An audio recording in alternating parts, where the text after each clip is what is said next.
What up? What up? Welcome to the Land Your Bets Sports Betting Show. We are going to be looking at a lot of weirdness today. I see y'all in the comments already. What's good, Free Sauce? You're good to have y'all. Got a bet we want to throw in already for that Golden State game. Can throw that onto the upcoming card. This is going to be a show where y'all need to jump in the comments for sure. I've got stuff I'm looking at. I've got stuff next up. I have some things I feel like some people in here are going to want to look at already too. What's good, G-Bag? So we'll look at that. I'll throw Cam Thomas on there as well. I know we got a lot of dudes missing in that Brooklyn game. And if we want to watch that one, go ahead, stack at Brooklyn. I mean, it'd probably be interesting. We'll see. I'll put Cam Thomas in there real quick, though. But yeah, definitely want y'all to jump in. Let me know what's up. I couldn't get a projections video up last night as I did keep getting to work on that on the Discord. So we're going to get that going here as the playoffs ramp up, and we're going to get that going next week. So we'll be good to go.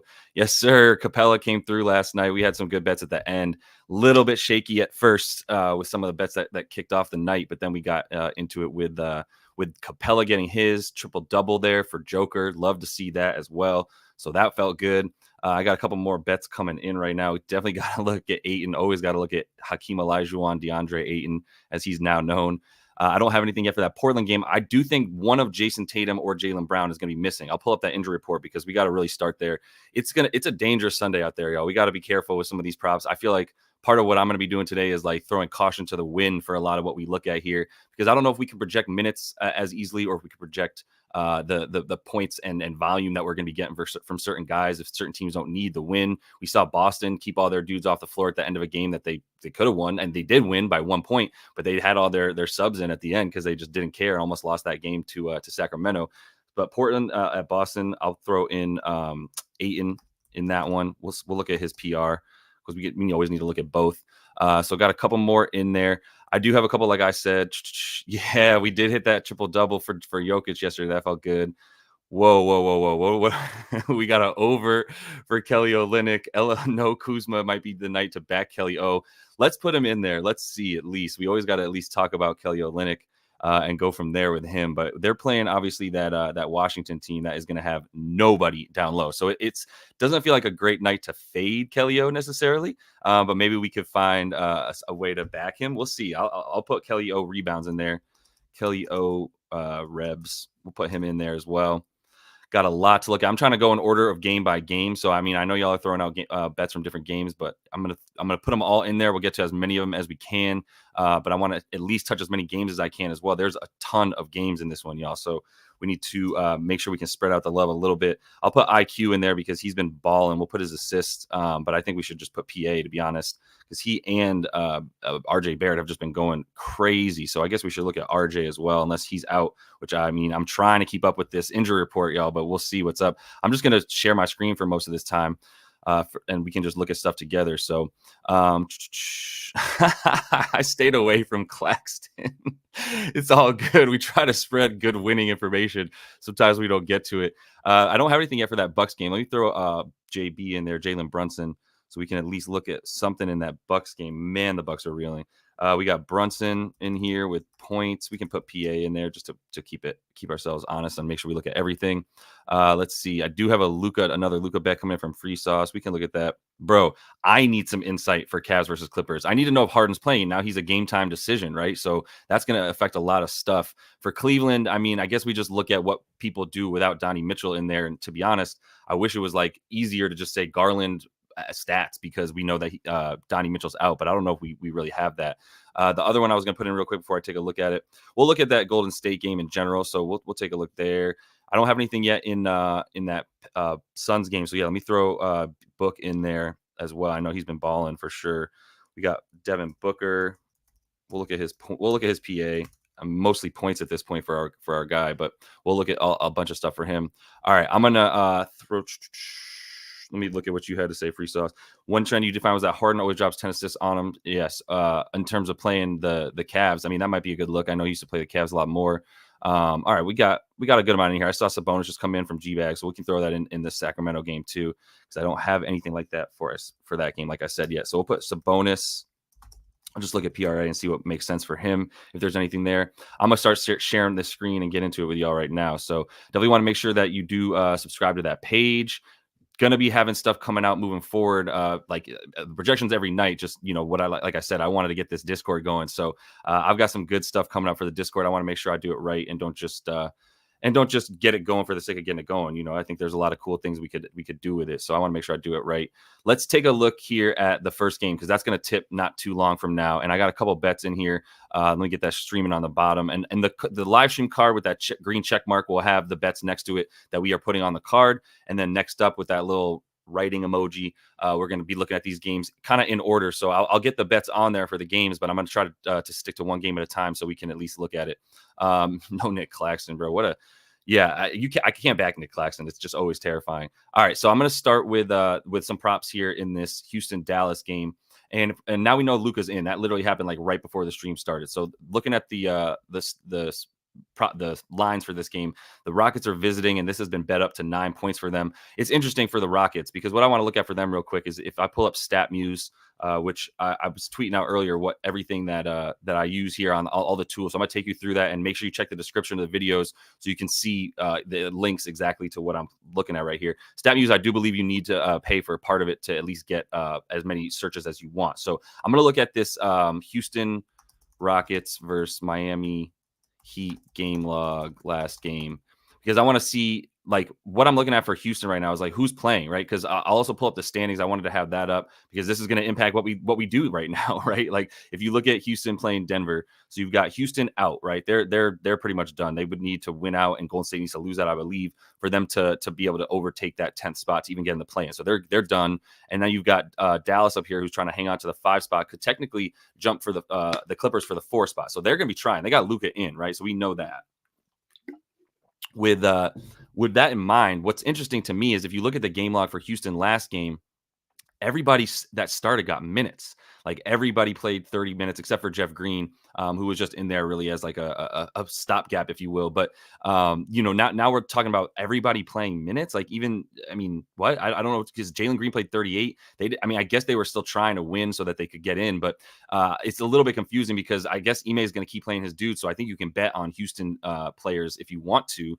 The stuff with Miami here, if you look at their game log and you look at the minutes here, right, we know this is the big thing right here is that Tyler Hero came back in this game. He played 25 minutes. He played really well, and he took his 14 shots, was the tie for the most on the team with Jimmy Buckets because he was out there for the first time just trying to get his, obviously. Also had a ton of assists, though, as well, and a decent amount of potential assists. So that's why my attention was brought to, like, Terry Rozier, who seemed to be the dude who was taken out in favor of Tyler Hero in this one. And there was just minutes to go around. Like, they were playing everybody. Only one dude, Bam, got 33 minutes, and everybody else was playing less than 30, even Jimmy, right? So Caleb Martin got time, but it might not even be matchup based. Now, when you look, but we'll use that Heat stuff for the Indiana game that we look at here in a minute. But for them, there might be some unders in that game because of the fact that there's going to be more time spread around, and maybe there's an attempt to get Tyler Hero more minutes to ramp him back up for the playoffs. That's my thinking around that Heat team. This Rockets team, I wanted to start to fade some dudes and maybe take some backups, but it's the same that we just saw the same minutes distribution that we've been seeing, and they're still technically not eliminated from contention, right? So if we look at Houston, Dallas, and we know that we've got Luka in, let me refresh this just because Luka has been officially ruled in since then. There might be some change to these props. But if we look at that, I mean, really, where do I start with who to take here? Like, if I start with Dallas, I think we got to look at PJ, right? Now, I don't know if this is just a brief surge for PJ, but he's had my attention ever since Freestyles brought him up a couple shows ago, and that's when he went off against Golden State and got his right in the first quarter, basically. And he's been hitting those threes too, right? You look at that; it's 1.5 right now, minus 170. I don't think any got bumped up, so you can get minus 160 for him to hit 2 threes on Caesars, and then if you want to take him to get the 3 threes. I think that's just as good of a play. Now, 3-point attempts is what we want to look at here and see what he's been doing. So in the last 3, he's taken at least 8, right? And even if you go back 5 games, he took 8 right there against Sac. He's been hitting them now finally 60, 30, 63, 63% in the last 2. I don't think that's going to stand, but he was so bad for so long with those threes that it starts to make you go, is this like, do we need to at least ride the wave while he's on, like keep hitting Black while Black is hitting on that roulette wheel? It's kind of the same concept here for him. For the 3-point makes, like I said, if he's at 2.6, this is his last 10. Let's dumb this down to the last 5, where it's really started to be noticeable that he's on a tear right now. So the 2 has been every game for the last 5. That's a no-brainer. The attempts that we see for him are up at about 8, right? In one game against Houston, which is who he's playing today, he only took 5 in that game. I do want to say Luka missed a game, so let's at least put Luka in here and make sure that we get the right numbers for the situation he's going to be in today. You do all those games with Luka, and yeah, obviously he's going to be a dude that's going to catch a lot of stuff for him. If we want to look at spot up, because he's shooting spot up threes, right? Like he's catch and shoot. He's not really taking stuff off the dribble. So I want to look at team spot up, and this is on advanced stats. I went to play type, and I changed isolation here to spot up, and now I can change offensive to defensive. And now I can see how teams defend against the spot up. So if we're looking for Houston, right? And I think Houston's pretty good against spot up shooters. The frequency is very low. There's not a lot of spot ups being given up by Houston. They're going to be in the top 10 in terms of limiting spot up shots. If you look at points per possession, pretty good, right about middle of the pack. It's tough to really gauge spot up stuff because a little bit of it is you got to get lucky sometimes that the dude misses, whatever, right? But if you look at the total points being given up by spot up shooters here, 26 is going to be good for, top 7 here, top 8 in terms of limiting spot up shooters for this Houston Rockets. This Houston Rockets squad who Dallas is playing today. So that doesn't make you feel as good. Obviously, he only took the 5 attempts against Houston last game, and that did lead to 3 makes, which is, a lot of makes at 50%. So he was, he was basically, like 3 for 5. So he was a little bit better than 50% from deep against this Houston team last game. In terms of giving up threes in general, I'm just going to look at that right quick over here because I just want to look at in general how many threes are they giving up in shots. So I'm going to go to traditional stats and I'm going to go to opponent stuff here. And I'm going to look on the season, opponent 3-pointers made. Houston's going to be top 10 right there, 9th in terms of limiting makes. In terms of the attempts they're giving up, okay, yeah, so they're probably giving up a really bad percentage, which is, good for defense. So yeah, they're 4th best in terms of limiting 3-point percentage because they play really just hounding defense around the paint or out by the 3-point line, and they suck limiting points in the paint because they don't have a shot blocker. Especially, Şengün wasn't a shot blocker, but he's about as good as Jock Landale, I guess. So that does scare you a little bit for PJ. If you want to talk about the threes, I think that if you're going to take it like over 1.5 is not worth it. I think you go to at least 3+. Looks like you can get plus 140 on 3+ here. The outlier in the last few games for him has been that Houston game when they played recently, right? Everywhere else he's shooting a couple more threes with Luka in there, especially than these ones. So it's not a great matchup for the threes. For the points in general, that might be the better play, to be honest. You get minus 106 for him to get 13. He's done that a number of times. Against Houston, he had 12. In that game, he took 8 total shots, right? Which is also the lowest amount that he's taken as of late. So I'm going to put him in courtside pal. This is something I always talk about: team profile versus player profile versus team defense.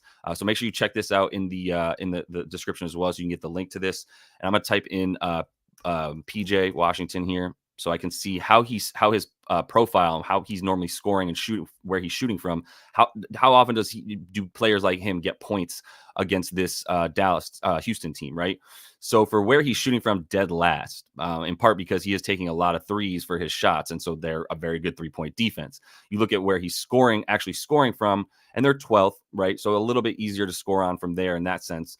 If we look at power forwards, which we definitely consider him a power forward, I'm going to look at the last 7. This is Fantasy Pros, and this is team defense versus position for players. And I like Courtside Pal usually a little bit more because it's player profile, and sometimes dudes are mislabeled with their positions. I've talked about that for y'all that have been here before plenty of times.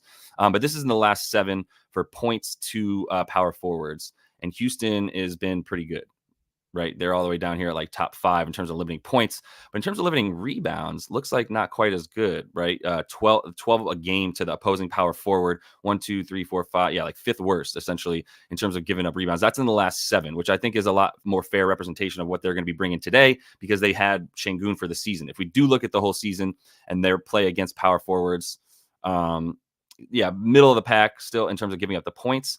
For the boards, Yeah, they've been bad all season. So I think either way, with or without Şengün, we can see that like power forwards are getting boards against this team. The rebounds for our guy, now we got to look at those real quick. 6.5. This is with Luka, by the way, and I do want to keep this on here because I think Luka is such a powerful presence, obviously, that we need to know if he's on the floor and how PJ Washington's playing when he's on the floor. So now I want to look at the rebound chances for PJ. Has he been getting into position to get boards? So I can go to players and I can go to tracking now. This is all NBA advanced stats, and I'm going to go to rebounding. And I'm going to pull this up for just the Dallas Mavericks. So I can go to team and filter that out. And I'm going to go to all games, the segments here. Let's do the last 10 for PJ. See where we're at with the rebounds and the rebound chances. Still 11.5, pulling down about 7 boards in there as well. I thought about Daniel Gafford, but honestly, like Daniel Gafford scares me. We can look at him in one sec, but he and PJ are not necessarily like correlated or not correlated, but you can see PJ is pulling down a lot more of the rebounds that are within the chances that he has. Luka's still in there at 17.5. So that's why it's always important to have him in there. He's played 9 of the last 10. And so, yeah, this is still a good representation of PJ's rebound chances, which we see, like, if you don't get the rebound chances, how can you get a rebound, obviously? So I think this is still a good play. Maybe the PR is the way you go with PJ. I am looking for a way to bet on him. 18.5. He got 18 last time against this team. He played the minutes for PJ were up at, he played 28 against this team last game. So that does make me wonder real quick. Let me look at Rockets versus Mavericks. Did he have foul trouble? Because if he had foul trouble and that was the reason he had limited minutes, then we're in a pretty good spot with the projections. So they won by 18. They were up by 12. They were up by 21 at half. So this game was over at the half, right? So that might have been a pretty big contributing factor, right? And that was the game that Luka took 30 shots because he went off and had 47, 12, and 7. And the only reason he didn't have assists is because he was just shooting the whole time. He was making all his shots. I mean, he went 9 of 16 from 3, so he wasn't going to stop shooting. 56% from deep on all those takes. Yeah, so that was a big part of it. Why PJ went under. He still was very efficient. He had 12 points, which is right under what he needs. I think he's good for both, to be honest with you.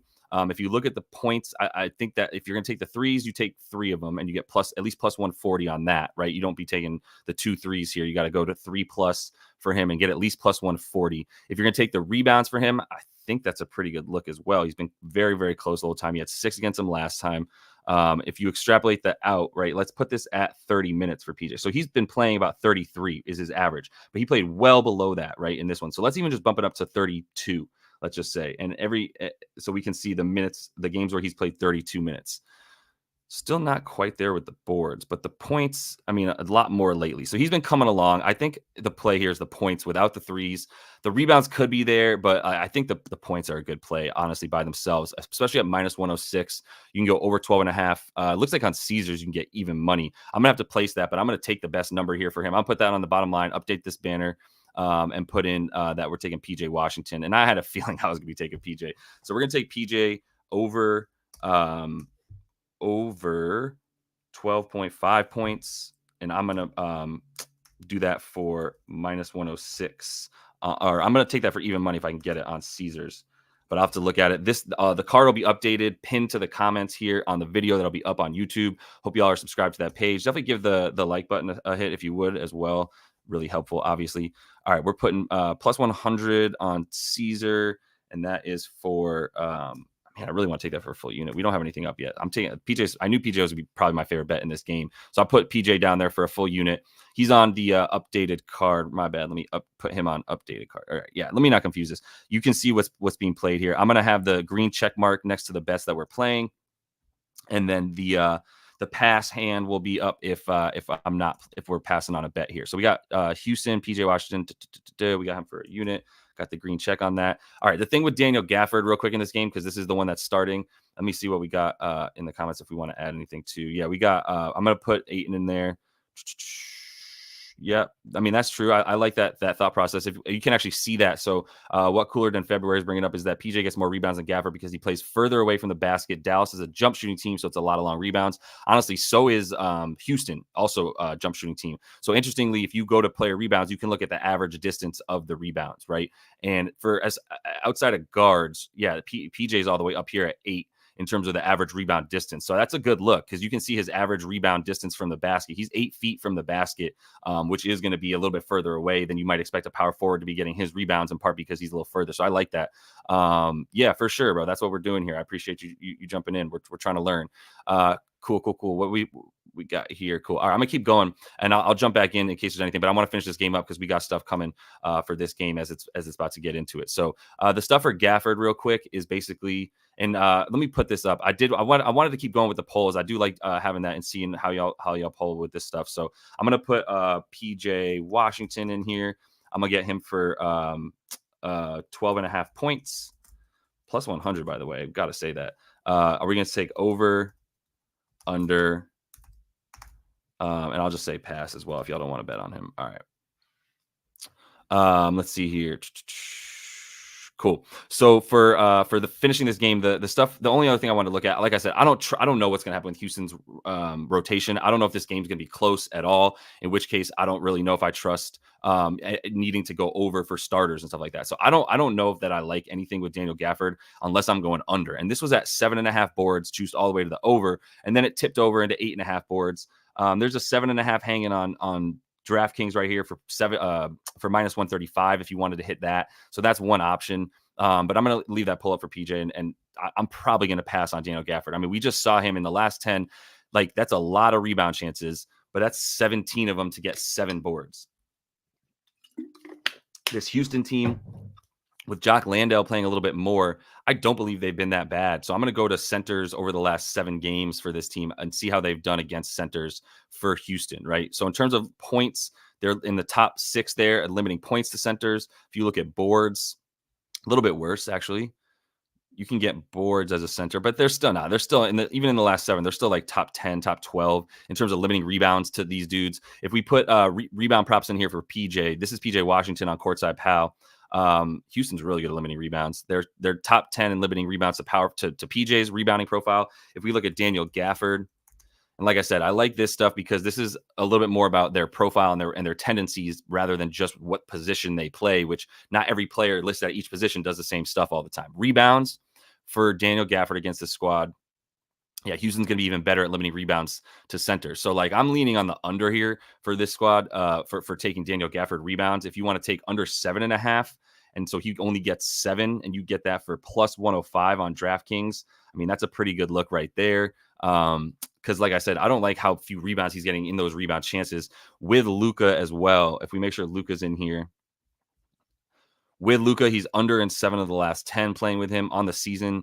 He's played 24 games. He went over in the first bunch, and since then, right, 1, 2, 3, 4 that he played. Well, and really, one of these was against Luka. So the last 3 with Luka here, he went over in the first. You take those out, he's actually like 6 for 22, right? 6 for 22 is pretty bad. So I would lean under for Gafford. I'm gonna pass on it because I don't have anything.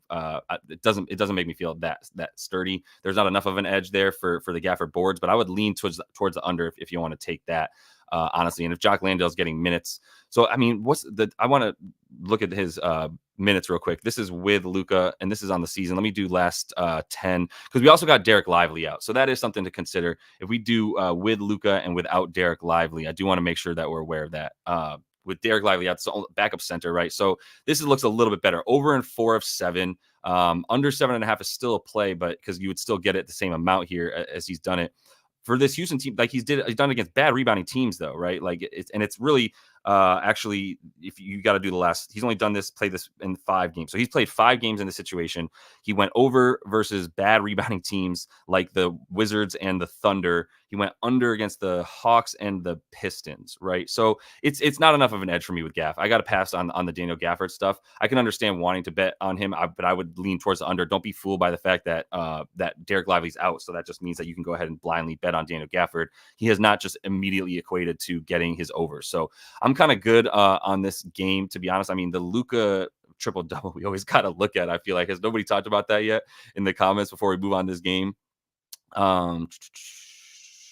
Let's see. I did see some stuff about the Kyrie stuff. I'm kind of good on this game for real. I know y'all talking about Harden. We can look at that Cleveland game too. Yeah, thank you. Thank you. Move me along, bro. Move me along. Too many games we talk about Gafford. This is what I was supposed to be talking about. This is why I need y'all, bro. I appreciate it. Keep me on point. Like, let's go. Let's keep it moving here. We're gonna move on to the to this Cleveland game. So the Cleveland and Cavs here. Cleveland is the Cavs. They're plus 4.5 at the Clips. Harden's that game time decision. This went down a little bit because we know Donnie Mitchell's out in this game. So if we just pull up that injury report, in fact, let me refresh my injury report because I know one came out since the show started, so we can make sure. But I appreciate y'all, man. Too many games to be talking about Gafford for this long, bro. Is well said. All right, let me get a little bit of music going too, so that y'all can have something in between my babbling. All right, so for this one, yeah, with Donnie out, Dean Wade out, the professor, James Harden and Kawhi. Let's see what happens with James Harden. Daniel Tice out. Has he been taking minutes from Zoo? I don't think so. I love betting on Zubac, to be honest, too. So we can look at that game real quick.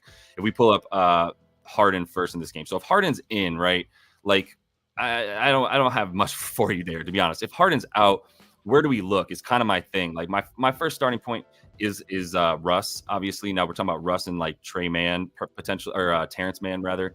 So I got my updated injury report here, and yeah, Terrence isn't on there, Terrence Mann. So I'm gonna pull up the StatMuse stuff here. This is where StatMuse is my favorite. It's when it's with and without stats. So if I go Russ Westbrook with and without James Harden on the Clippers, because that's at least we know it's not going to be any other stuff. Because they also played with each other in OKC. So his minutes jump. Yep, everything jumps for Russ. This is kind of what I was thinking when I saw that Harden might be out. And this is where I first lean and look to. Which, by the way, I was looking at that yesterday with James Wiseman. Like, dude didn't even take any shots. We're out on betting on those kind of crap teams. So, but this 9-minute jump, bro, with a 5-point jump, a jump in 3 field goals per game as well. He's getting to the free throw line once more. I mean, yeah, this is a Russ game. So now we got Terrence Mann right there. But even like, so if I'm going to compare that to Terrence Mann real quick as something else too. So if I go back to StatMuse, I do Terrence Mann with and without James Harden this season. So it's only twice he's played without him. It doesn't really go up that much. He's not the facilitator. Russ is going to have the ball in his hands way more.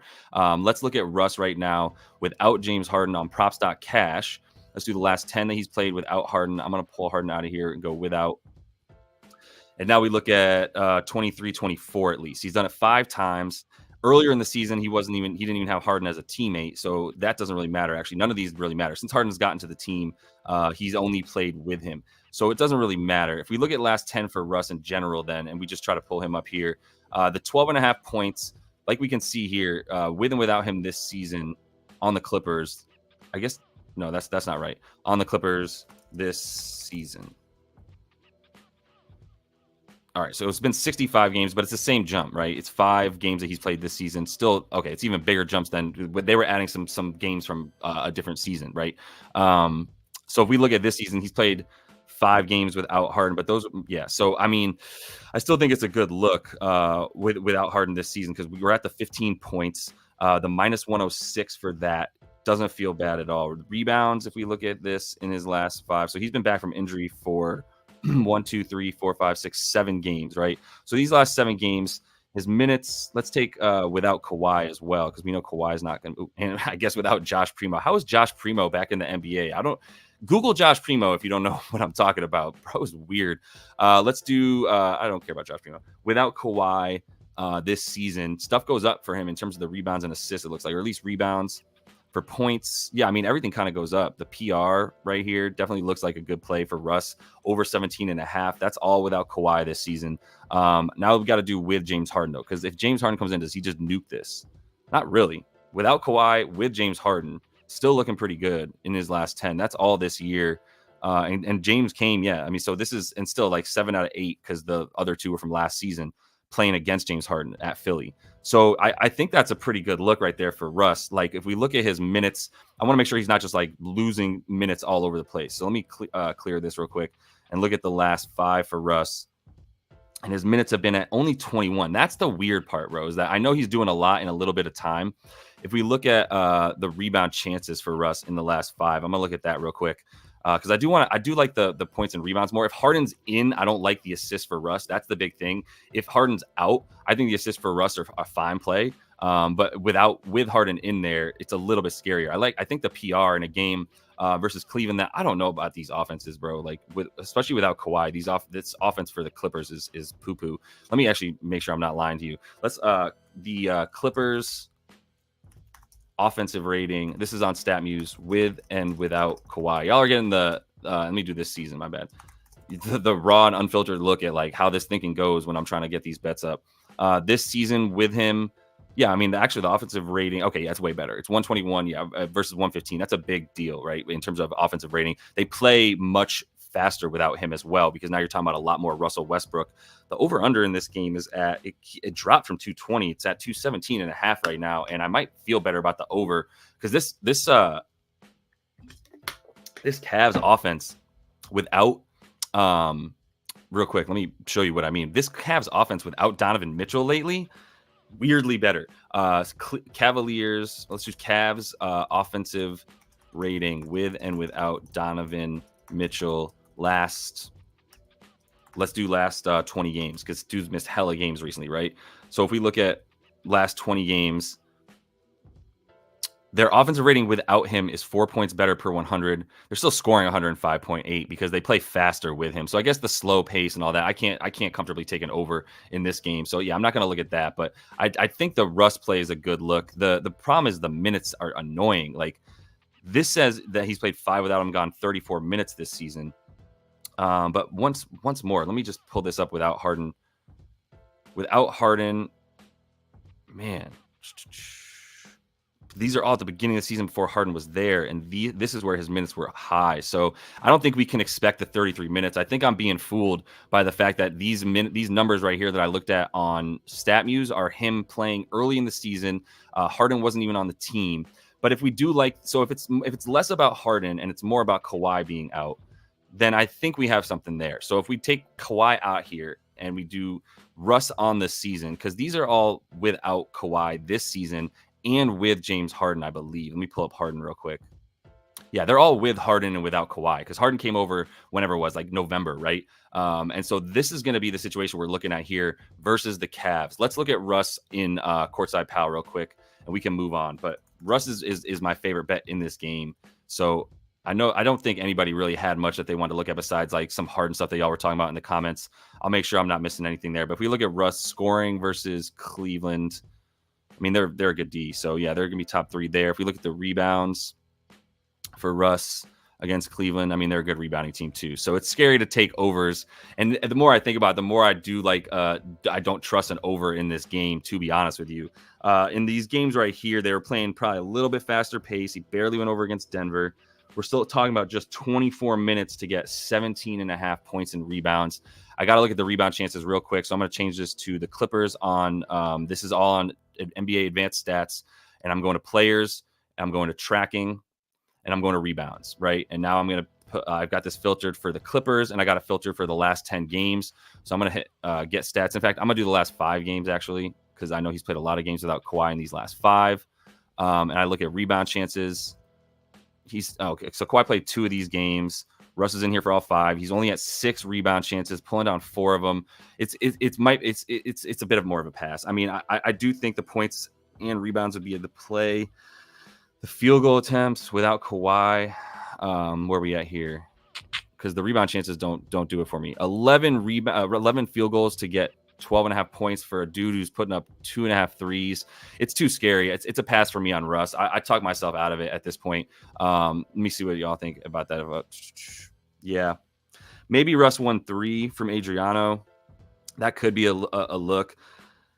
I mean, yeah. If you think, yo, what's up, Joe? I see you on PJ over sprinkle. What's good, bro? That's on the first bucket 3-pointer. Wow, we're getting crazy with it. I don't hate it.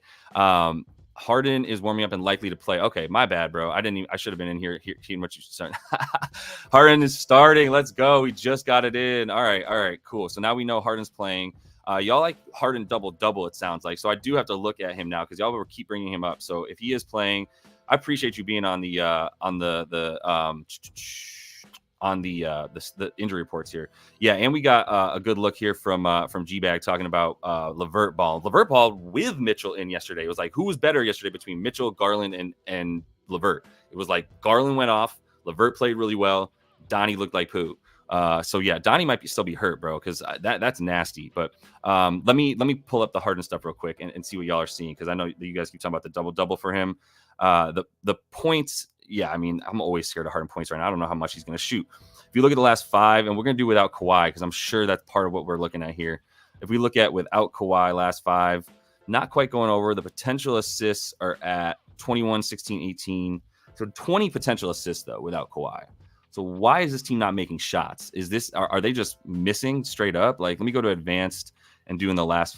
Let's just look at the last 10 for this team and see if what their effective field goal percentage is at. For the Clips, 9th best. So why the hell are they not getting assists? Let's look at assist percentage. Not getting many assist percentage. I mean, that's a lot of ISO. Let's look at the last 5 where Kawhi's played a few less games, because this team plays the most ISO, so they don't always get the most assists off of that.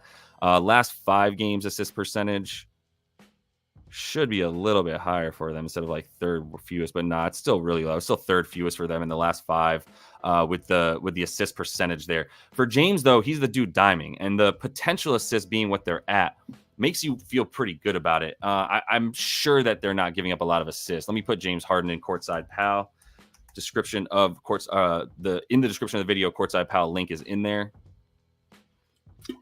I'm looking at James Harden's player profile and how he gets assists this is his playmaker profile versus Cleveland. It's actually better than I thought it would be for Cleveland. You can see Cleveland gives up the 12th most assists to his playmaker profile. And so let's look at what his playmaker profile is real quick. Possesses exceptional court vision. So I recommend clicking on this playmaker profile. He's PM8, right? And so he plays a lot in the pick and roll, intelligent through passing, precise timing. Yeah, that all makes sense for James Harden. If we look at the pick and roll stuff, I'm pretty sure they're good at limiting. I know they are good at limiting pick and roll ball handlers. So if we go to teams and we go to play type right here, and we are going to look up pick and roll ball handler. We're going to go to defensive for this Clippers team to see what they do, or this Cavs team to see what they do defensively. Pretty sure they limit them to the 4th fewest points per game, at the fewest points per possession, on not a very high frequency of teams running it against them, right? So, I mean, they try to run it, but yeah, it doesn't work, right? So if we look at players play type, let me pull that up real quick. So I'm on an NBA advanced stats. I'm going players play type. First of all, you can already see that, like, if you look at teams play type, you can see that if you look at ISO ball, the Clippers are playing the most ISO ball outside this Mavericks squad, by the way, and the Celtics, which makes sense. They're playing the most ISO ball, which does not leave you much room for assists. But we also know that James Harden is getting a ton of assists and potential assists for good reason. So let's go to player play type and let's run that pick and roll ball hand. Now, this is points per game. But what I want to see here real quick is if we go to filters and use teams, so that we're just looking at the Clippers, we hit equals LAC. He is running it the most. In terms of points, though, that's not really what we're as concerned with. We want to know if he's getting dimes off of this. And so we can actually look at spot up and roll man stuff. So let me look at the pick and roll man offensive. And I'm going to look at that for teams. How do they defend the pick and roll man for this Cavs squad? So I'm looking at teams play type, pick and roll man. I'm going to defensive. I'm going to pull up points per possession. They got real nasty down low defense, so it's probably just be as good. So it doesn't make you feel good about Zubac because they're in the top 12 of limiting points per possession to the roll man, which is still good for about middle of the pack, limiting the points overall. So that's not what matters. We can look at spot up too real quick. Let's go spot up shooters, because if he's fighting spot up shooters, then we're good for assists. So we're going to go to spot up as the play type. We're going to go to defensive, see how often it's happening against Cleveland. They're pretty good at covering them. All right, its frequency is still going to be in like the middle of the pack, which is going to be about middle of the pack possessions. Points per possession to spot ups, they're still middle of the pack. They're closer to worse than they are good. But in terms of total points, they play slow. So it's tough to like feel good about too many overs in this game. Just be a little bit careful, because I think that this is more of an under game for Harden, the fact that he hasn't gotten the assists, but he's gotten the potential assists on the season. He's only gone over 3 of 9 without Kawhi. It doesn't make you feel real good about it, bro, right? Like this is without Kawhi against Cleveland, but this is all last year on Philly. So his stuff might be a little bit skewed by how well he was doing against Philly. So it's not right there. But let me look at LeVert, because he has been good to us as well whenever we bet on him. But he is not seemingly in here right now. Sometimes this doesn't come up for me. Y'all have seen this. Like, unless I'm crazy, y'all have seen this. Let me make sure I'm not missing anything in the comments too, because I wasn't trying to ignore y'all yelling at me that Harden was out or starting, but that's need to know. All right, Harden starting. I'm looking at LeVert because I'm gonna have to refresh this. That's the only explanation. So I'm gonna pull up because I want to look at Caris LeVert before we move on from this game. And then I promise we are moving on from this game, because Zubac is probably past for me already. I know that. So Jared Allen could be a look, because Jared Allen does have pretty good numbers without Donnie Mitchell in there. All right. Yeah. So it's just like, I just need to refresh sometimes with this thing. But now we got to take out. So let's look at start with this. Caris LeVert. And he used to be one of the most frustrating players to bet on player props. I think probably a lot of y'all know that, but he's become pretty reliable with and without Donovan Mitchell this season. This is on StatMuse for a lot of new people in the stream. I appreciate y'all if you would subscribe to the page on YouTube if you can, because we're going to be coming out with more stuff all season. I got that Discord on the way. All right, let's do the last. It's not that big of a difference. You can see he barely goes up in points. He goes up in assists, though. That is what y'all keep talking about too, right? Is the assists. The field goals go up by 1.3. Let's look at him in the last 20 games. He's played 8 with him and 12 without him, and has actually scored fewer points without him. But he's diming up. So let's look at Caris LeVert at assists before we look at anything, because I don't know that the points necessarily are as good of a play. He's only at 14.5, but this is a lower scoring game, 5.5. But now we got to do over the last 5, he didn't hit it. But let's look at without Donovan, because Donovan played a couple of those games. So we take Donnie Mitchell out, and now we're looking at a much better number. He went under against Utah, which was annoying, but I think he scored hell in that game. He had 26 against Utah. So the assists have gone over 8 of his last 10 without Donnie, dating back to the beginning of March. The potentials in these games without Donovan, we got 11.3 potential assists. He's at 5.5 in this one, but it's minus 140. So that is juiced all the way down right there, right? That's not as enticing for sure. You like the rebounds too, I see. We look at without Donnie Mitchell there. The rebounds hit 2. You can look at the RA combined. That's 8 out of 10 this season at the last 10. On the season, 10 out of 20, but he's been hooping lately, right? I do think this last 10 is a lot more indicative. If we look at the last 10, he's at 32.5 minutes without Donnie Mitchell. If we look at the season without Donnie Mitchell, he's at 30.9. So he's playing a couple extra minutes over these last 10. In these last 5 especially, he's at 31 minutes without Donnie. The volume is there. The potential assists are only at 9. Didn't do squat against Miami. How many minutes did he play against? In Miami, he only played 20 minutes. So I think the average here of like 32 minutes seems right, doesn't it, for him to play in this game? 32 minutes in potential assists. If we go up to 32 minutes, though, see how many potential assists he gets when he plays 32. So without Donnie this season, he's up to 12.4 potential assists without Donnie Mitchell. Going over this is the rebounds and assists. Going over this in all 5 when he plays that amount of time. The points are, I'm out on that. The rebounds and assists. So you got to go RA to feel good about that. What if we ladder the assists? Let me look at Caris LeVert, which is a little bit difficult to say. I mean, and he's still playing off ball with Darius Garland in there, to be honest with you. But the points scare me, bro. Yeah. That's a little bit. I'm a little bit off on that. Let me see real quick. The rebounds and assists, the rebound chances I don't know about. I got to put him in here against this Clippers squad. So let's put him in Courtside Pal for now. I don't think Courtside Pal is going to be as good of as like true of a representation here, only because he's going to be in a different role when Donovan Mitchell's not up there. He's going to be playing above the break a lot more. Let me look at assist playmaker stuff. Nothing here on LAC that really makes you feel good about it. They're going to be, where's LAC? Are they blue? Why are they blue? 16th. So nothing much there. The rebounds against that squad, I don't know if it really matters, bro. They're a good rebounding team. Yeah, I mean, they're 22nd. I get where you're coming from. I mean, the rebounds are a little bit more of a crapshoot than anything to me. I don't really have much to give me on that. I'll look at his rebound chances real quick. I'll go to tracking data on NBA stats, and I'll go to rebounding for Caris LeVert. And let's do last 5 real quick and make this the Cavs. This is the last thing I'll look at, I promise, and we can move on. I know we got other games. Cleveland, last 5 in the rebound chances. Oh, he's at 9.3 in these last 5. To get 5, that is about what he's at. In a game that's going under, yeah, I can't do the assist for that kind of juice. If you throw the rebounds in there, it's not a bad look. I think the RA is a good look. I'll put 0.3 on it and ride with you on that one, Free Sauce. I see what you're saying there. So I'm gonna put the minus. You said minus. Yeah, it's minus 115 on DraftKings. I think it's a good look. Let's ride. We'll see what we get with this. My bad, I didn't have the stuff rolling on the bottom. We passed on a couple. We picked up a couple. So I got Russ. We passed on Russ there, obviously. Otherwise, I would have gotten the bet up. So yeah, and I passed on Harden as well. Wait, did I take the points for Russ? My bad. I'm losing myself. I was going to take the over 12.5. No, that's right. We went over. I'm passing on the points for Russ. All right, we're passing on Russ, passing on Harden. I understand if y'all take it. In a game that I think is going to go under, I'm trying to proceed with caution here. So Levert was a I'm going to ride with him on the over 10.5 RA. I'm going to take minus 115 and I'm going to put half a unit on it. Minus 15 on DK. Going to have that scrolling on the bottom right here. We're going to put 0.5 U on it.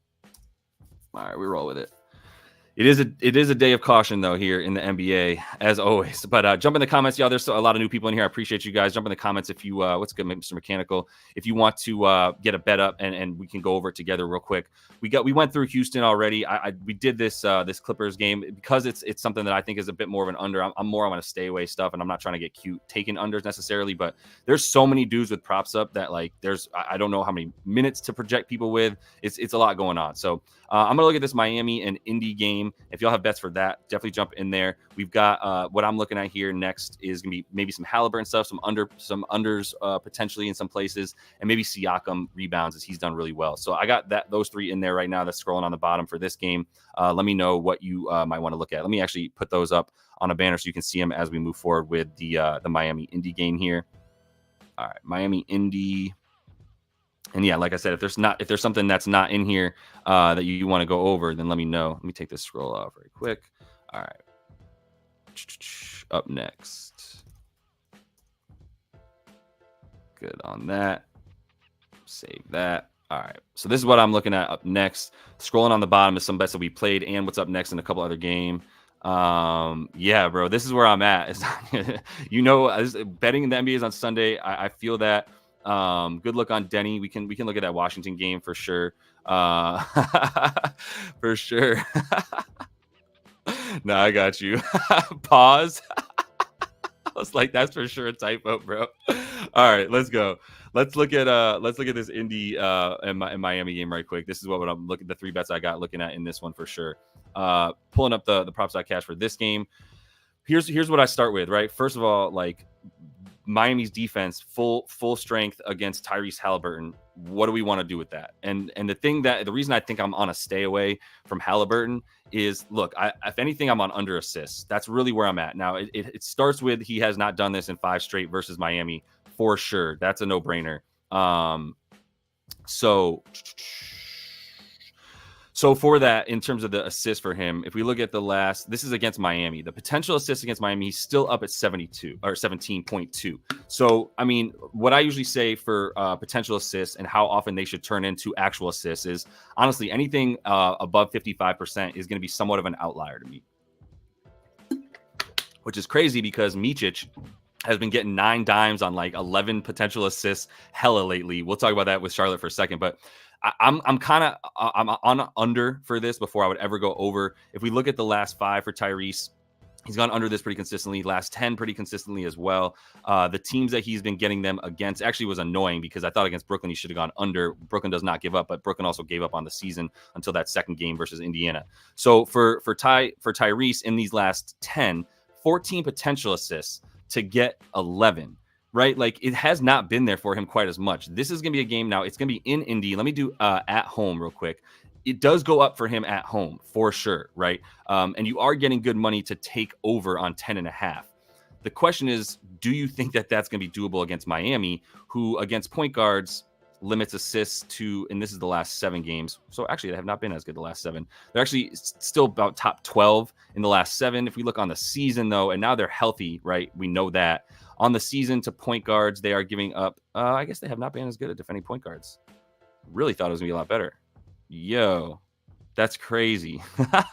We're learning here. We're learning because they are 1, 2, 3, 4, 5, 6, 7, 8, 9, 10th worst at allowing point guards to get assists. Let's put Tyrese in here against this Miami team in Courtside Pal, and we see in Courtside Pal his player profile for assisting against Miami. Player profile, playmaker.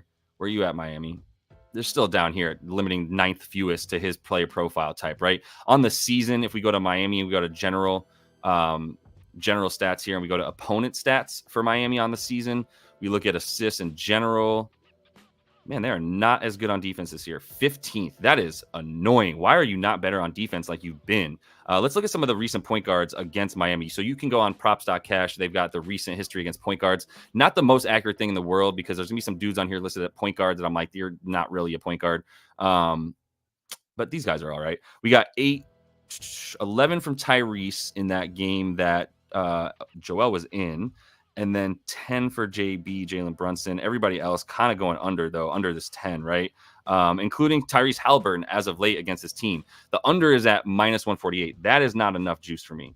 Miami has not been that good at limiting assists. So I can't take the edge here. There's no edge for me in this one. The minutes per game for dudes, still it's at 33. I think that's a fair representation. If we look at the standings again, I had that up. I want to just look at that real quick again, just to remind myself what's going on in the East, because we need to know how much these teams are going to try. For Miami, okay, this is a big game. Yeah, this is a big game, right? If Miami wins, they jump Indiana to get the 6th seed. If not, then Indiana's in the driver's seat, up 2.5 or up 1.5 on Miami. This is 77 with 4 games to play after this. So this is a big game for that. So everybody's going to be in. It's going to be. Both teams are going to be going for this game.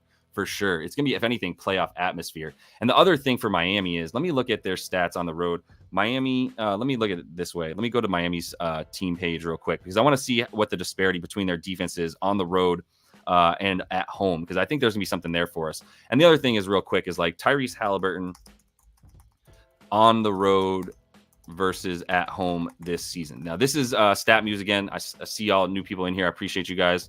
StatMuse is a tool that I love to use to get quick like splits, very easy splits that you can see nicely in front of you. So home versus away, with this player, without this player, all that kind of stuff you can see really, really easily here on StatMuse if you type the right stuff in. So we look at home on road. Okay, it's the same shit. 11 wherever he's at. Recently, he's been going over at home more, and he scores more on the road, but he's been going over at home with the assists a bit more, because I'm on home right now. So his home stats in the last 10 are going over 6 out of 10. If we look at his away stats, he's gone under in 7 out of his last 10. So he's been doing it more at home as of late, which I think is helpful here. If we look at his line, what's actual line? Okay, so yeah, this is where the prop line has been at. That's helpful too. But this is his last 10 and last 5. So in the last 10 in general, he's at 14.5 potential assists. His last 10 at home, he's at 16 potential assists. But it's still like, I think the overall numbers here are helpful, and that's what matters the most, to be honest. So I don't think you can take the under at -148, to be honest. The last thing I was looking at here was for Miami. I just wanted to see for their stuff how they do at home and on the road. If we look at traditional stats for them, they score more at home, fewer on the road.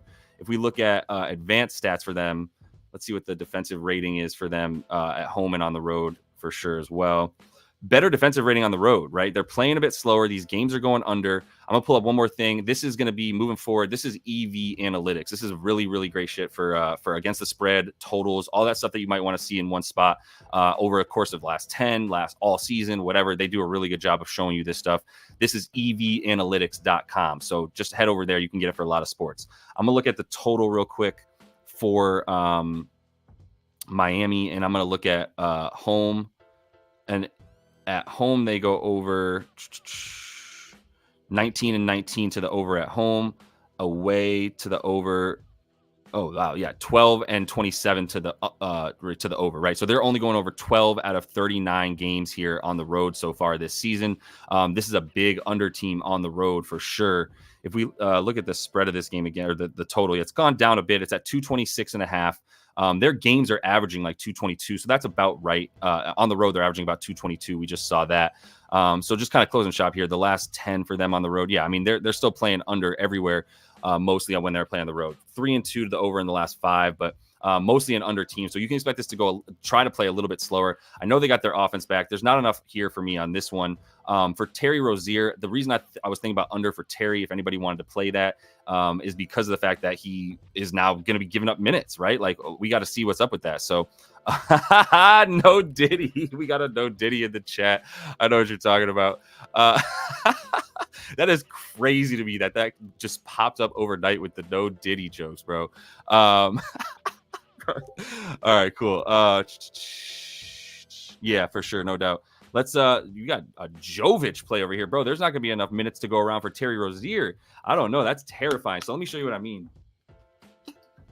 I think Miami's all hands on deck. I don't know what that means for the closing lineup. Let's real quick. I'm going to look at the box score for Miami in this last game against that they just played because they had Tyler Hero back, and that's huge, right? They just beat Houston. They definitely wanted that game. Houston was trying. They played all their dudes as well. So what I'm looking for here is just try to like throw some caution to the wind about like betting overs on Miami players right now. As good of a matchup as any of these dudes might be, what do you think is going to happen in this game if they really need it? So the closing lineup in the fourth period for this squad against Houston, we look at the minutes, and it looks like Jovic started the fourth, but this was a lot of the other dudes playing the minutes in the fourth, right? Bam, Caleb, Hero, Highsmith, Jaime Jaquez, which means we had 0 Duncan Robinson. We had 0 Terry Rozier out there in the closing minutes. Now, it could be because they were up. What was the score going into the fourth? If we look at that, it was Miami tied, Miami up 5, Miami up 10. So Miami was only up 10, right? It wasn't like this game was out of hand. And they played, I don't know how to predict these lineups, but like these dudes all got even amount of minutes except for Bam, who played 33. Might be the only dude that you can really bank on here. So I'm going to start with Bam if you wanted to talk about someone you can at least like project the amount of minutes that he's going to play correctly.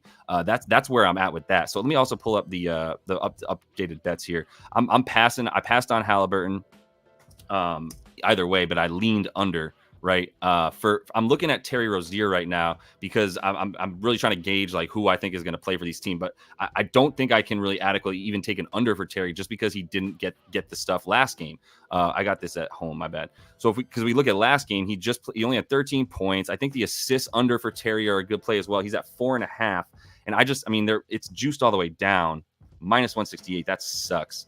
I can't imagine that he's going to be as much of a facilitator when we've got all these other dudes that are going to get minutes for this Miami squad. So that's what scares me about that. I am going to look at Bam. Like I said, I think he's the only dude that we can rely on what his minutes are going to be. Problem is like, what's his usage going to be? So rebounds would be where I would start with Bam, right? Because for Bam in this game, like I think the assists could be there, but how are they going to be impacted by everybody being in? Now, I know he's got shooters now, got shooters in the gym now, but like, and it looks like Terry's a game time decision. Is that for real? Let me go back to my injury report real quick. Okay, so Terry's even questionable. I don't know what to do with this game, bro. I think that the only dude you can bet on confidently here now is Bam, to be honest. Like there's nothing here I can really feel good about, right? So I think I might have to pass on this game in general at this point because of these injury reports. Let me see if y'all had anything for this one. if Cavs with a tip who scores the first bucket, what about Max Strus? That might be a nice play. Yeah, that I do think the Rozier stats could be on the. I don't even know if he's going to play. Yeah, this is going to be a big game. Yeah, that's a good point. It should be a low-scoring atmosphere. I think unders for anybody in this game is going to be a play. If we look at Bam rebounds real quick, I just want to look at that because that's not going to be affected. Now, and Jovic, by the way, I know we were talking about him, but Jovic is a good play if you see all those dudes out. Like we were just showing you. So we got Heroes available, but we got Duncan available. Okay. And now we got Terry Rozier is the only one that's potentially questionable. So it's just a little bit, I'm out on that stuff. Jovic might be a good play. I don't even think he's gonna be a good play with everybody in. That's too risky for me on that one. So I think I got to pass on that. I would guess Bam rebounds and maybe Pascal rebounds would be the only thing I looked at. So for Bam, if we look at these games here, let's do with Tyler Hero real quick and see if that does anything for rebounds. I can't imagine it does. Tyler Hero if he does play 25 minutes, gets more rebounds. Maybe he doesn't have to play around the perimeter as much. That might be something to it. With Hero in the season, last 7 out of his last 10 going over, 22 out of 36 going over. You get plus money.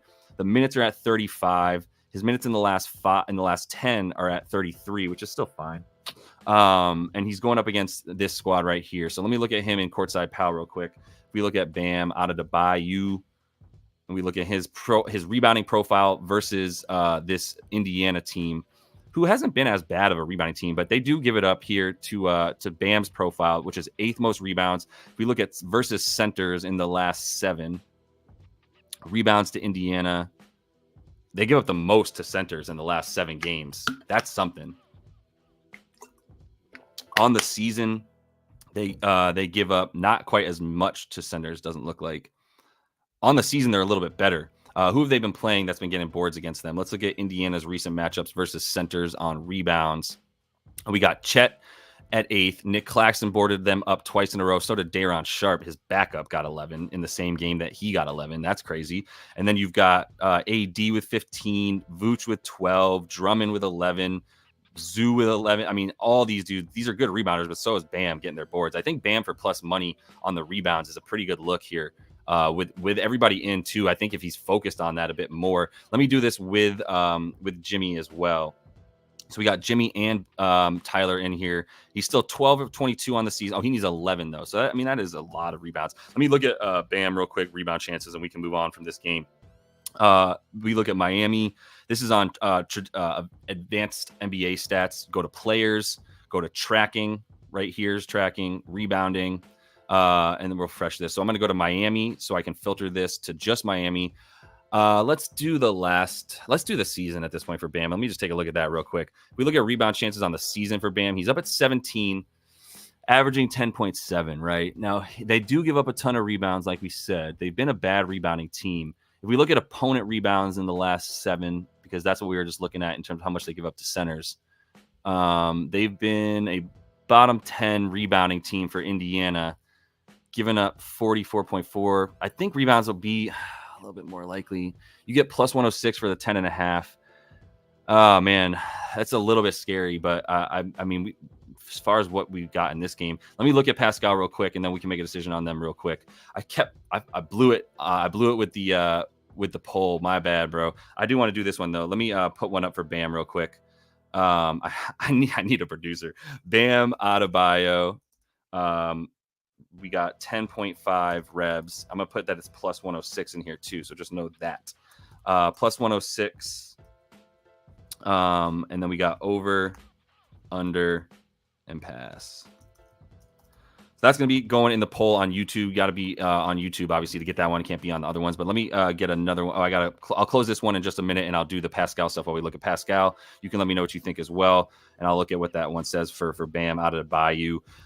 Pascal, we got rebounds. He's been going over hella. He does go over. He likes to play against this Miami team, honestly, and he's played them, but he hasn't played them on the Pacers. He's only played them on the Raptors. So we don't really have much for that. If we look at his rebounds over the last 10, he's been doing it pretty well. Some decent teams he's gotten boards against, but 7.5 for minus 140 and 8.5 gets you good juice. I don't know. I'm going to go to his rebound chances real quick over the last 10 and look at Indiana Pacers on advanced stats and dumb this down to the last 10. Although I didn't dumb this down to the last 10. Whatever. Let me look at that real quick. Get stats. This is the last 10. He's at 12.8 rebound chances to get 8 of them against a really good rebounding team like Bam and company. Let's put Pascal into the courtside pal against Miami. Look at rebounds. Look at rebound profile. Miami's going to 14th. So like they might give them up a little bit more to power forwards. If we look at power forwards against Miami on the season, they're going to be in the top 10. I can't get next to the Pascal rebounds, to be honest with you. I can't get next to any overs on that in that sense. So I'm out on Pascal. We got over at 55%. So we're pretty mixed with Bam here on the over rebounds. It's at about 50%. I'm going to close that one. I think we're good there. Let me know if you do want to bet on Pascal. I'm kind of out on Pascal myself. I know I am. So I'm going to move on. I'll let y'all see what you guys think about 7.5 boards. The thing is, I'm not even going to, 7.5 boards because I'm not going to do the 8.5. It's minus 140 though, just to be clear. And like, I'm not taking the over 8.5. I'll be taking the under on that. So minus 140 is fine because it's the same thing for taking the under 8.5 would be minus 140 as well. So over, under, or pass on that one. But for Bam, you can see we had, if you're looking at the poll, we had, let me get this. We had 63% over, 19% pass, and 16% under. So most people went over. Oh, that was PJ. I'm sorry. For Bam, it was 50, 25, 25. Yeah. So for Bam, I think it's tough to really gauge how we feel about that one. I'm going to pass on Bam. I'm going to move on from this game because just like I said, there's too much unknown. If we look at Portland and Boston, I don't really have props up. We just have the stuff for Portland, but you did say you wanted to look at DeAndre. So let's look at DeAndre Ayton real quick because dude's been going silly. We know that. If you look at the PR, points have been going over 6 out of his last 10. Rebounds going over 7 of the last 10. And it's only at 10.5 boards, but it's against a really good rebounding team. So let's start with his rebound chances for DeAndre Ayton. I'm moving on from this game. So I passed on Pascal and I passed on him. Let's get this out of here and pull up this Portland game. All right. I don't have anything yet for it, so we don't need to add anything to the up next. We'll just look at this game together right quick. I'm going to make sure I didn't miss anything that y'all have too real quick from this one.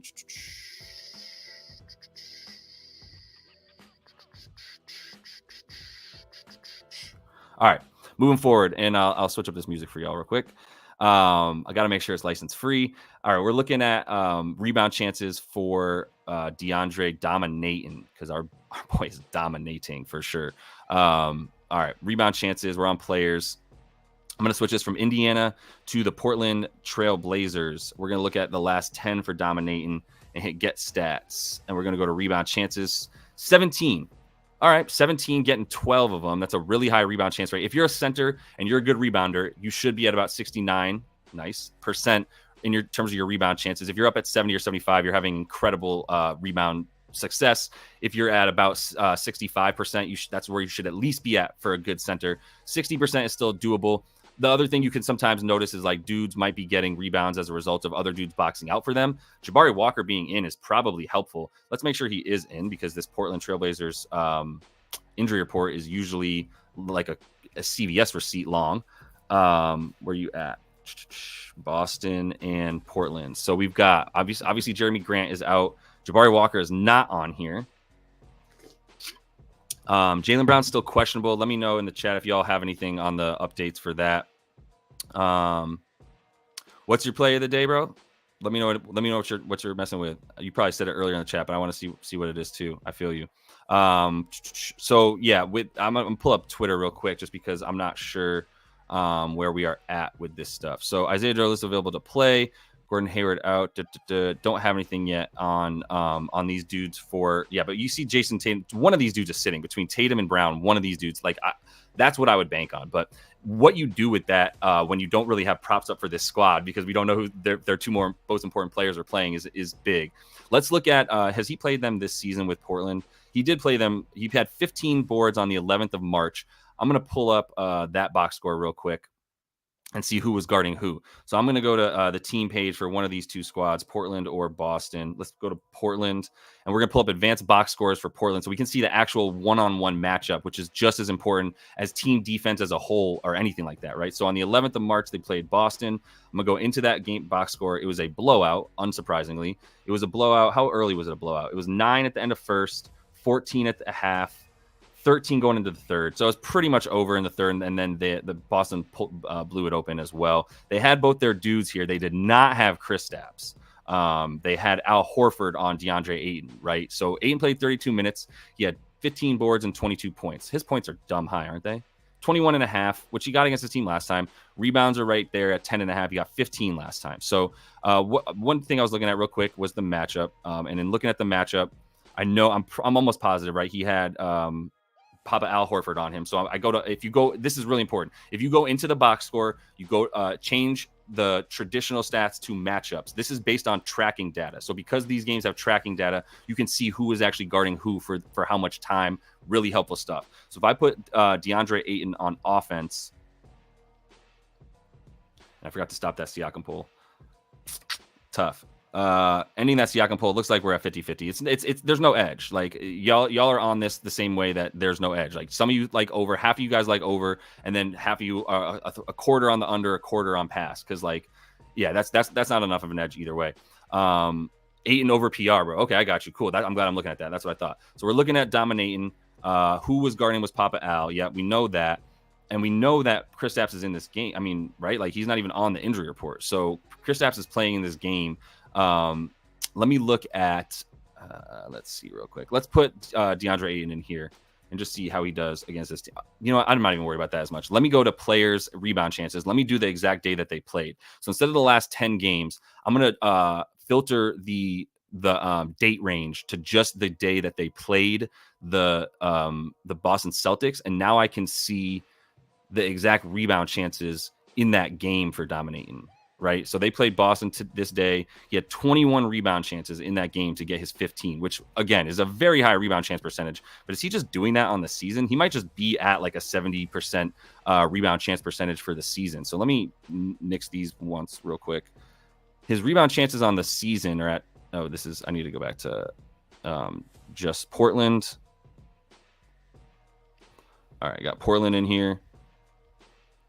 On the season, he's at 65%, right? So I think the 70% rebound chance percentage is obviously a little out of whack. But if you had 21 rebound chances in the last game and he got 65% of those, right? So if we get, 21 times 0.65 would be 13 and a half, right? So 13 and a half, he's averaging 35. This is his last 10 though. Damn.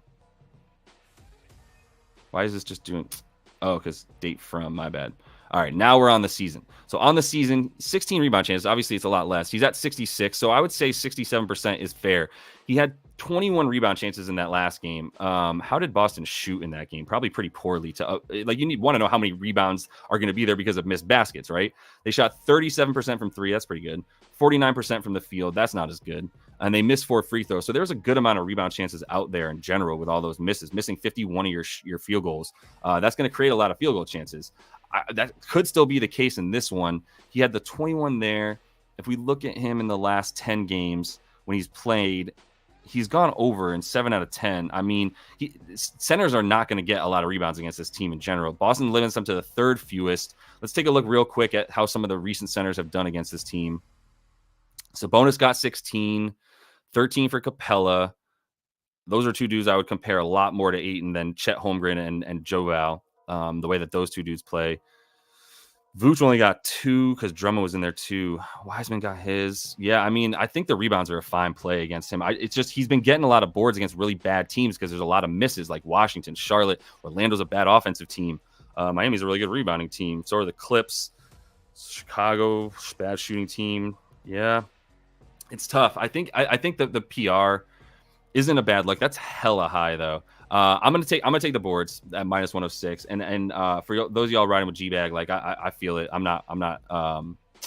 Dude, good to see you, Dave, bro. Glad to have you, man. I was thinking about you the other day. I was like, where's our dude at? Good to have you here, though. Ayton, I'm going over on the points. I'm gonna add that to the bottom line right now. So I got Ayton over where we at in this Portland game. Yeah, Ayton. I'm taking over on the points. Took over, or I'm sorry, rebounds, bro. I keep misspeaking. 10.5 rebs. Man, it's scary in this game. It's really scary. I'm just gonna go 0.3 units on this one. At -106. It's at least it's good juice, but -106 on FanDuel. Yeah, FanDuel providing the best there. -106 on FD. I'm gonna put 0.3 U on that.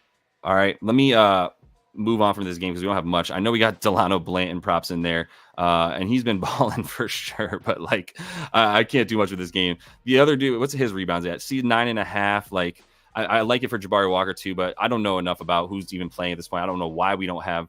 Let me pull up an actual book real quick. I just want to make sure that they're not just failing to pull through to this to props.cash. But if we look at by the way, who got that first bucket for the Cavs? Let me know. If we look at the stuff here, where we at? Boston and Portland. And I'm looking at player props. I still don't have anything to it. Yeah, okay. I'm starting to get Delano Bland is not on Boston. They just have him in that jersey. So yeah, I'm not this. There's too much unknown there. The books don't even know what to do with it. Let me see where we are at here. So I pass on all that stuff. I pass on Halliburton and Rozier. Let me make sure that y'all know that. Update some of this stuff. Get to a few more things. There's so many games, yo. I know that this is a lot for everybody anyway. So I pass on all this stuff. I pass on Siakam rebounds. Just be careful, y'all. Like this is not the time to start just like shelling units. We're gonna have some fun with the playoffs. Got that Discord coming as well, so that we can make sure that we can talk a little bit later after these things. After the streams. Like I don't want to just be doing the streams. So all right, we're gonna put Ayton with the green check as well. So if something has a green check next to it, it's on the card. If it's got the pass and there's no actual prop, right? Let me just look at Micic real quick. We got Micic in a revenge spot. I'm about to like basically make a flow chart that is like Micic props. If you see them, bet over and then win money, because Micic has just been cashing for us. So I want to know, how does this Oklahoma City team defend Micic's play style, which is just straight up get to the pick and roll and go from there, right? So I'm quickly looking at this under the over for Micic in this Oklahoma City game. Everybody's out for Oklahoma City. I don't know if we've had an update on like Jalen Williams or anything like that, but we've got Gordon Hayward out. Isaiah Joe is playing. Okay, J-Dub is out. So yeah, we know that a lot of dudes are now missing. We know exactly who's missing for this OKC team. Let me see where that game is at on the official injury report. So now we know for OKC, we were out with SGA. We got Gordon Hayward out. We got Isaiah Joe playing, and we got Jalen Williams out, right? So what do we do with all those dudes being out? Mostly, what do we do with J-Dub and SGA being out? But quick look at Micic, and what I'm looking at with Micic is he's in the pick and roll all the time. Dude's been hooping. So I'm going to go to play type. I'm going to go to team defense and go to pick and roll ball handler.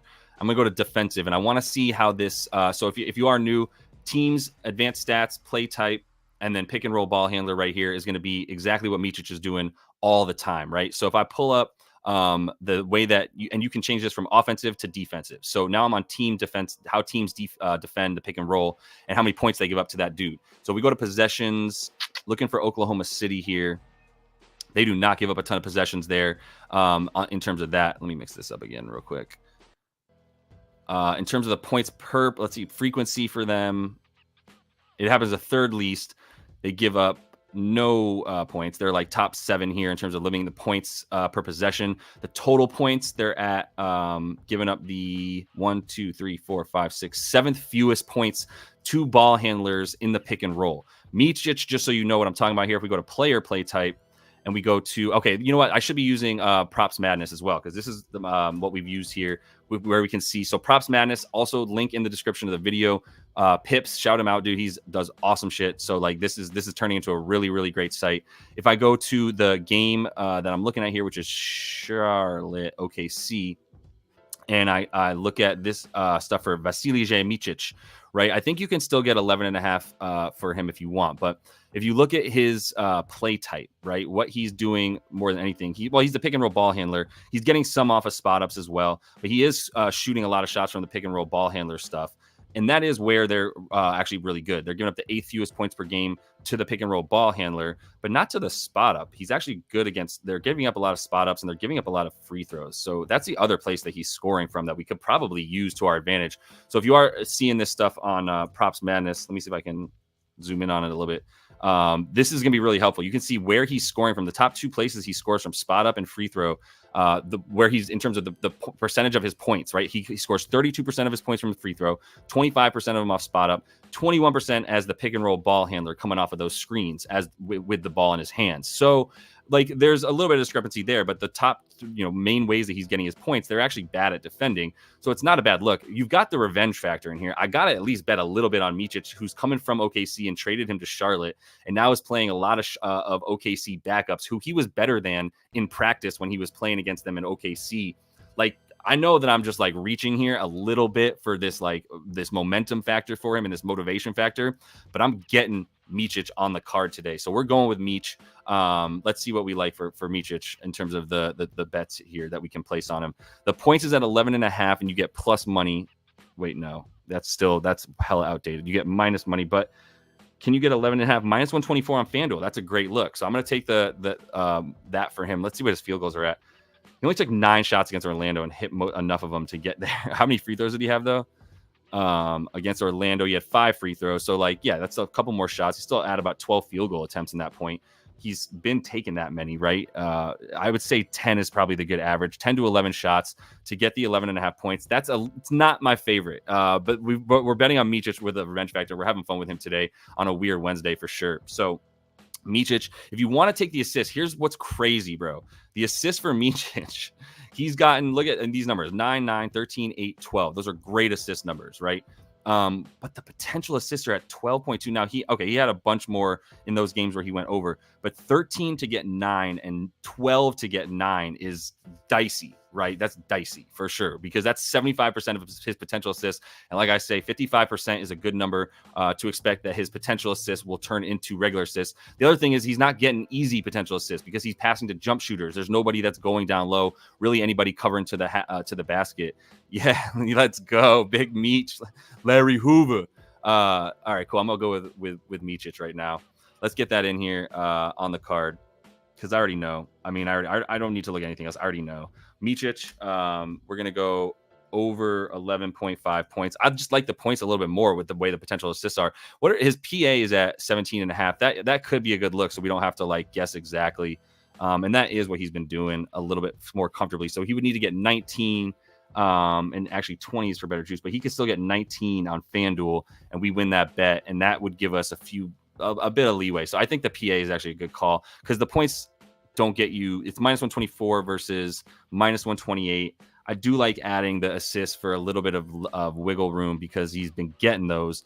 The potential assist at 12 sucks. I hate it because he's at 12 to get 7, and I know he's been doing that, but that's what scares me. And I know y'all love the assist for Big Meech, but let's just put the points and assists together. If he gets like 15 points and like 3 assists, I'm gonna be so damn mad. But I think the 15 points is real reasonable. So I'm gonna put that in here and not be worried about it because I know y'all like that too. Did I forget no? Okay, cool. I completed the poll. Let me put it in for Meech. I'm gonna put Micic assists over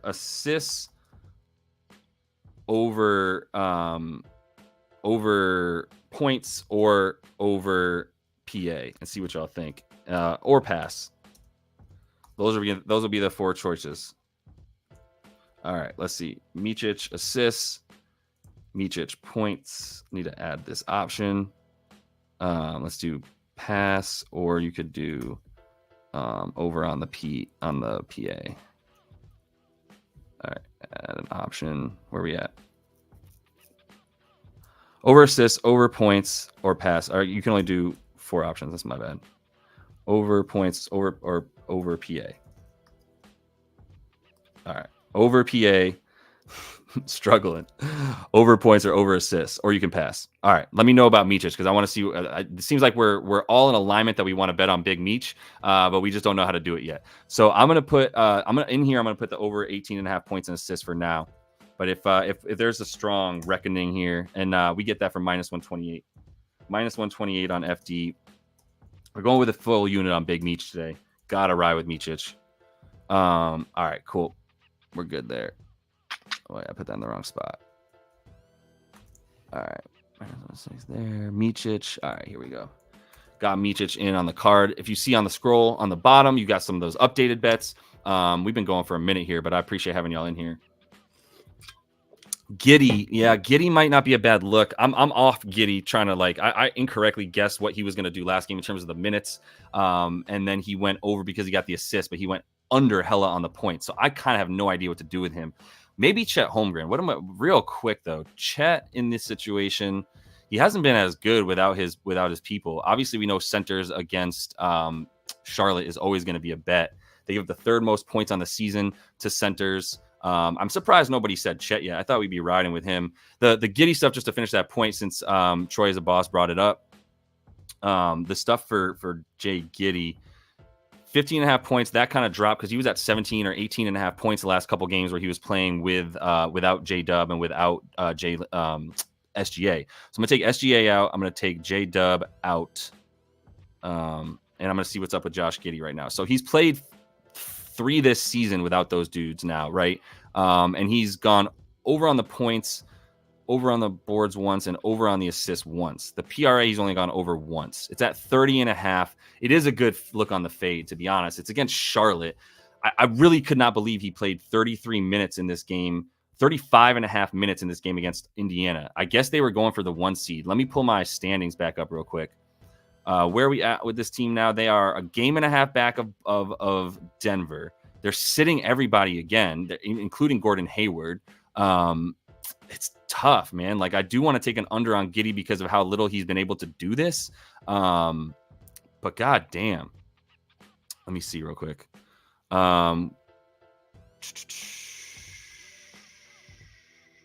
Rockets are ahead by 19 points. Is that what I'm hearing? I'm not even paying attention to that. Let me pull that up real quick. The Rockets are ahead by 16 points. Golly. Jalen's got 7. We were talking about. Jalen Green's got 12 points already. He's hit 2 threes. Whereas PJ's doing absolutely nothing. 0 for 3. Wonderful. This is a nasty start, bro. Luka's got 3 turnovers. This is disgusting. Absolutely disgusting. 12 for Jabari, 5 for FVV, and Jalen's 5 for 5. Out of here, bro. This is crazy. I don't know if anybody was talking about Jalen Green over, but that's wild. That's a wild start to me. All right, finishing up Giddey. I really want to take an under on him, but I'm very confused at this point as to like what minutes he's going to get. He just played 35.5. If he's going to get 35.5 minutes, he had 22 potential assists after just doing none of that in the previous games. I don't know if he's going to start diming more. I don't know if he's going to keep shooting or not, because he took 12 or 17 shots versus Indiana. He just had a terrible field goal percentage. He shot 35% from the field against a really bad defensive team that gives you whatever you want. I can't accurately predict what he's going to do in this game. I'll be honest with you. Like, I know Charlotte's defense has not even been that bad as of late. They're one of the worst, if not the worst teams in the NBA now. But it's just not been bad enough, to be honest. So there's not enough of an edge. I'm going to get off that game, see if we can get a couple more and what we want to look at. So I know some people were talking about Vooch. We had a couple other things in here scrolling on the bottom for what we were looking at. We had, let me just pull it up real quick for myself so I can see. We're moving on. We got Chicago, Orlando, Washington. Let me see what y'all said about Meech real quick. Big Meech. Ending that poll. For Big Meech, we like 42% said the PA. So we're on that. 26% said the points, and then 21% said the assists. So yeah, I'm going to keep the PA in there. That seems like the safe play, right? So we'll leave that in there for Meech. And now I want to make sure I don't miss important things that y'all put in here. So just looking at the comments real quick, we got... There's good games in here. I got a couple things for Brooklyn and Sac that people want to talk about. And I know we talked about Kelly O rebound. So let's just quickly look at that and make sure I'm not forgetting anything from there. Yeah, I can see that. I can see Giddey under as well being a thing. So yeah, let's look at Chicago, Orlando. I think a couple of y'all have bets for that one. That might be a good game. If we look at the standings one more time. In the East, Orlando's in the 4th spot, and they could reasonably be the 2 seed in the East, just so y'all know. I have too much money on the Knicks to be a 6 seed or better, so we need that to hit. They better not fall out of that 5 seed. The stuff in the East, stuff in the East. So Chicago does want to avoid getting caught by Atlanta. They cannot catch Philly. And then Orlando does have a lot of incentive to win. Let's look at the matchup between these two teams real quick. And let's see. I believe they played a bunch of times this season already. So let me pull up the box scores from their last game. Let me just do it this way. Let's go to that game on props.cash. People talking about Vooch, so I want to talk about him real quick. And Wendell Carter, I can understand that. I mean, I don't know if it's a revenge game both ways or either way, to be honest with you. But let's see head-to-head real quick. So Vooch has played this team now 6 times as a member of Orlando and has gone over this number 4. The rebounds 4 out of 6. The assists were brought up as well. He's gone over this number 5 out of 6 against them. If we look at the last 5, he's gone over this number pretty handily as well. 3 of them get you minus 134. Could be a good look. In his last 5, he's at 6.5 potentials to get 3. It's a little bit scary. He's usually going to be hitting open jump shooters or another big man that's close to the basket, passing down low. So there's something to that. The assists are always going to be mad weird versus centers. Let me see if there's anything there with just the positions and actually X out of a few of these things so that we're not overcrowded. Actually, I can't. So let's look at centers assists versus Orlando. Not going to be good. Orlando's going to be really good at defending down low. That's a little bit scary. Let me put Vooch in here. Nikola. This is, I see a lot of people jumping in, so I'm going to explain real quick. Again, this is Courtside Pal, one of the tools we use. Definitely jump in the description of the videos if you want the link to this. This is player profiles versus defense, as opposed to just player position versus defense. Let's look at dimes, just because we're on the subject, versus Orlando. 11th most that they give up to his no, this is rebounds. Apologies. Playmaker profile, they give up the 6th fewest, right? So that makes sense. The rebounds might have something a little bit more there, but not really. They're still 3rd fewest to his rebounding profile, and assists. They're giving up if we look at playmaker profile, they're giving up the 6th fewest. So that's a little bit scary. The potential assists are not there. He's a center, so that makes sense. But it does seem like they're stifling centers props here. So I don't know if I can get down with the assists or but maybe the rebounds I could, is what I'm saying. The rebounds versus this team.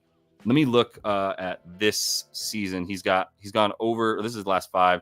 Rebounds versus team, he's actually gone under this season, 2 of 3, got 17 last game. There's a lot of dudes. I want to make sure I'm not missing anything on the injury report, so I'm pulling up the official NBA injury report. Yeah, I'm not. It's just Caruso, which I don't think really affects his rebounds. Let me see if it does. If we take Caruso out of this for Vooch, does that help him get more rebounds? I suppose a little bit. He's gone over 7 of his last 10 without Bro, but let's do this season alone. This season alone, it's 9 out of 9, and it's 6 of 9. So 6 out of 9 times he's gone over without it's the same shit without Caruso. 7 of 10 without him in his last 10 without Caruso with the rebounds. I don't know if Caruso's officially playing or not. I just know he's listed as questionable. So I need to see what's up with that. Yeah, so nothing there on that one yet necessarily. But for the Vooch boards, what's he been doing with the rebounding props? So I'm going to go to NBA Advanced Stats. I'm going to pull up players, and I'm going to go to tracking. I'm going to change this to rebounds so I can see the rebounding prop for Bro over the last 10 for Vooch. Rebound chances for Vooch. I got to change this, my bad, to the Chicago Bulls. Look at that. Rebound chances, 18 in the last 10. Damn, when Drummond gets in there and just starts getting minutes, it's terrifying. Do I have props for Drummond to indicate that maybe he's going to be getting time? They usually just do it when he's announced as a starter alongside of him, but he's not. And usually he's a starter alongside Vooch when Caruso's out. So it's a little bit scary to bet on Vooch. Let me do with Drummond, which they're not giving me the option. Cowards. Let me look at it without Drummond. It doesn't really matter. The rebounds, I love the chances for him. Let me just look at one more thing, which is the rebound chances for Vooch versus Orlando this season, right? So I can go to versus teams too, and I'll go versus Orlando so I can see what he does specifically when he's played against them 3 times this year, because they're in the same division, so they play 3 different times. It's a lot of rebound chances in one game, and that team is not a very good rebound shooting team for Orlando. So there are going to be rebound chances to come. If we look at the stuff again, the head-to-head stuff, yeah, this year not as good. He did have 17 in that one game, so it might be a little bit skewed, to be honest. If I pull up was there any blowouts? So I do Magic versus Bulls this season, and if I look at that, there were no blowouts. These are all close games, and they're all low-scoring games with a good amount of rebounds available. So I don't know if there's enough there for me, honestly. If we just look at the last 10 again to get a gauge on his minutes, 32 minutes, pulling down 11 boards in 32 minutes. If you expect him to get 32 again, it makes sense. And this Magic team just doesn't give up boards to Vooch. I don't think there's not enough of a play for me on Vooch. I'll look at Wendell Carter real quick, because I know you want to talk about that. Actually, the Vooch points, they're at 16.5. Over half the games versus team. I can't get next to an over in these games. Like, you look at the way that these teams have played, they scored $192 or $190 right here, and then 200 right, and then 222 in this game in February. So it's not likely to be a ton of points for them. So I don't know about that, but and I'm off the giddy. take y'all stuff off here. My bad. I don't think the revenge is there. I'm not with it. I get what you're saying, but I'm not sure if it's there. Larry Stone Cold, that might be the play. The rebounds and assists is might be how it is for Vooch. That's a decent look. Yeah. I guess he has been diming a little bit more than scoring, which has helped him get over this number. 80% of his last 10. Is there a difference with Caruso without? Let me just stop being silly about this. Nikola, let's do Vucevic with and without Alex Caruso this season. And this is StatMuse, which is great for these splits, which we can see real quick and easy. So, yeah, I mean, everything goes up a little bit without him, right? And if we look at the RA, now, once again, I don't know if Caruso's playing or not. We look at the RA without Caruso. He's gone over 8 of 9 this season. That was a good look. That was a good way to phrase this. Larry Stone Cold, I appreciate that look on this because that might be the better play here, honestly. Yeah, this one's J Dub though.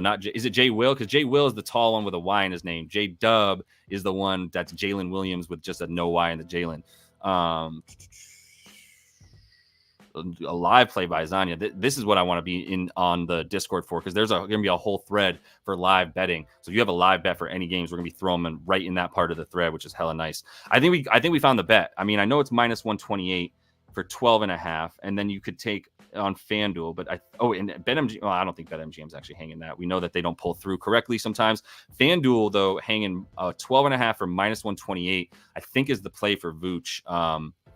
Because of the assist, like we said. So, but this is without Caruso. So let me do with Caruso, make sure that we're not seeing anything nasty. So with Caruso in his last 10, he's over 7. Sorry, this is not RA. Back to RA. He's over an 8 of his last 10 with Caruso. So we don't necessarily need to be scared of that. He's averaging about 15, which gets you a little bit of wiggle room over that. If we like the potential assist in this situation with Caruso, still at 6 potential assists to get 3, and he has been getting 3.7 assists on 6.3. I mean, I know I don't like to get it when it's at way over 50%, because it's at basically like 60% that he's getting his assists on potential assists, but it's not that outlandish. It's just a very low amount that he's even getting potential. So I'm going with the RA. I think y'all help me find it, and I appreciate it. So let's go. My bad, bro. You've been calling for Vooch. You got in early. You know what I mean? You're one of the early ones, but yeah, no, you're good. I know you were calling for that too. We're gonna take the rebounds and assists. So I'm gonna put that here on the bottom line and keep it moving. So we got Vooch in here. One person you were calling for, someone was just calling for assists, but I'm gonna take the PA on that. So we're gonna go Vucevic. Good luck spelling. Over 12.5 RA. Minus 128 is not. I don't love it. But like that clearly has been bet up. So we're gonna take that on FanDuel as they hang that number for 0.5 U. All right. And we can keep it light today, y'all. Like you don't have to like have a million different things on the card. Right now, I got 4 bets down, and it's for like 2 units. You know what I mean? And the only full unit play, the 2 full unit plays are PJ and Meech, and I'm sure that PJ is not doing well still, which is wonderful. Just wonderful. Is LeVert balling? Because I believe I passed on him. I'm not going to get any of these bets down. This is just us doing it together at this point, obviously, especially for those 2 games that started early. But I kind of knew that would be the way it was today. We're going to have plenty to be doing later, y'all. I'm about to get this Discord going. We got Vooch on the rebounds and assists. I'm fine with it. It's scrolling on the bottom there. Let me make sure I did that right. Yeah, we got LeVert going. What's he at with the RA2? That's annoying. Let me see. Yeah, we got the RA. Okay. All right, that's scrolling on the bottom. Let me pull up my box scores real quick. Cleveland balling. This was not an under, y'all. This was an over. So if we pull up who's balling over here, LeVert's got 9. Did not take the points for him like a scrub, so that was stupid. He's only got 2 boards. Jared Allen was a potential over in that one. Who's doing what over here? James Harden has 8 points. All right, but the assists 2. I mean, he could still get there with the double-double. I hope some of y'all, I'm rooting for y'all who took that. Looking at this craziness over here. That live bet for Luka at 30 with 29.5, and PJ's got 0 points on 3 shots. That's great. That's so great. I love that. Great. Let me move on before I start throwing shit. Cool. Took that for the thing. Yo, what the fuck? All right.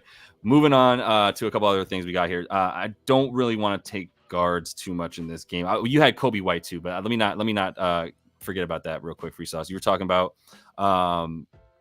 Kobe White under 2.5 threes in that game. Okay, I can look into that real quick. So Kobe White under 2.5 threes made. As we switch that music back right quick. All right. Kobe White under 2.5 threes made. Been going under. You're right about that. It's minus 140. Sheesh.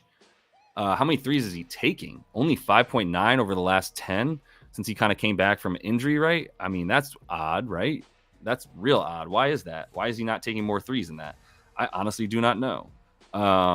If we look at Orlando's 3-point defense, I'm confident it's been good. Kobe White's going to be shooting spot up, right? That's what he shoots. So that's a little bit scary because I'm pretty sure Orlando's bad against spot up. But I'll show you what I mean. I'm going to go to players, and I'm going to go to play type, and I'm going to pull up spot up. I'm going to go offensive. I'm going to change this to team equals Chicago.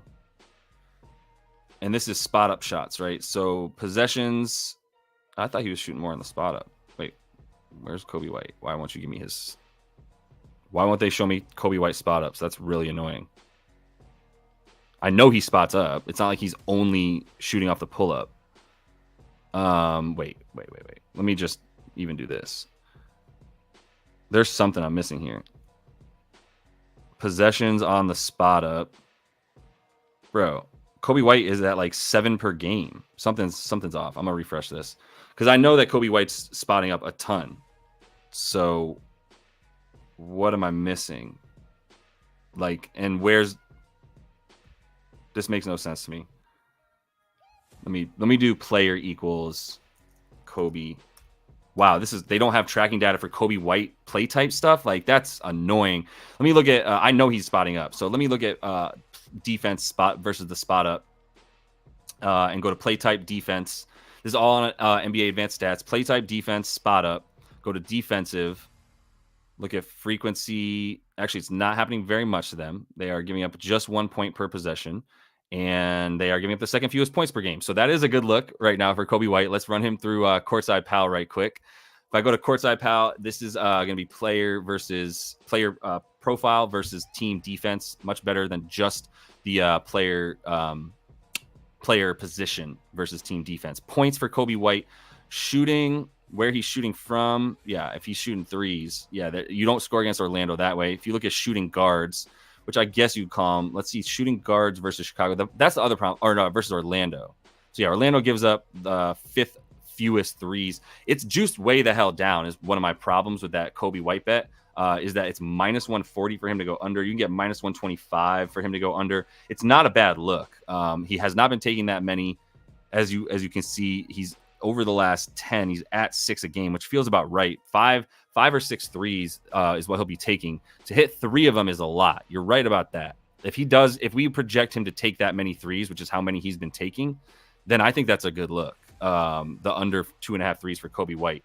So I feel you on that, bro. That's a good look right there. I'll put him in there. Yeah, let me get Bulls give up threes. For sure. That's for sure. Bulls be giving up threes, but the Kobe White is on the Bulls. So we can look at his under versus Orlando and feel much better about it. They don't give him up to shooting guards. They don't give him up to Kobe White. And that is a good look. So even at minus 125 on DraftKings, I think that's a good play for Kobe White. Let me add that to the card right now. Is the only bet I really like from that game. Keeping it light, 0.3 units. I'll try to get as many of these bets down. I'm going to put the ones that I get down on the card as well. So let me get this here for Kobe White, because that's a good look. I know you brought it up a hella long ago, and I appreciate you rocking with me still. Free sauce as we looked at this eventually. Kobe White under 2.5 3 p.m. for threes made. We're going to take that for minus 125 on DK for 0.3 U. So we can't lose too much today because I'm not betting like 7 units on this slate out here on a Sunday, bro. It's nasty.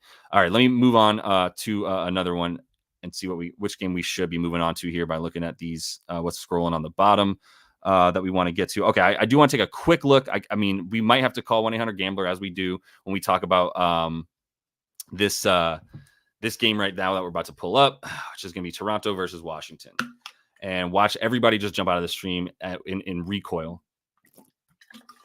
We had so many bets put in, like, bro, Look at how many bets y'all want to talk about from this game, though, because you guys are the sickos. Just for the record, this is y'all's show. Y'all are the sickos. Thank you, Adriano, for proving my point. Jordan Poole threes we're going to talk about. Let's see what else, what other sicko stuff we got in here for this game. I know I saw a ton of different requests for. Okay, we got RJ Barrett in this game. We got him on there. So that's some sicko stuff from Free Sauce. You already know he's a sicko. What else we got in here? We got well, no, DeRozan was on the other one. DeRozan, yeah, I'm under on that Chicago Orlando game. If you want to take overs, by all means, but it's gonna be nasty. Let's see. I know we got some Golden State stuff, so I'm not gonna forget about you, G Bag. We'll talk about that game before I dip. But see this, G Bag is also on the sicko train, trying to talk about Jordan Poole, which we're gonna talk about him and those other dudes. But let's see real quick. I just want to call y'all out for who you are right now. Let's see. I know I saw some more in there, bro. Just got to call y'all out. So when people are like, why is this clown talking about this game? I'd be like, it's not me. It's not me talking about this game.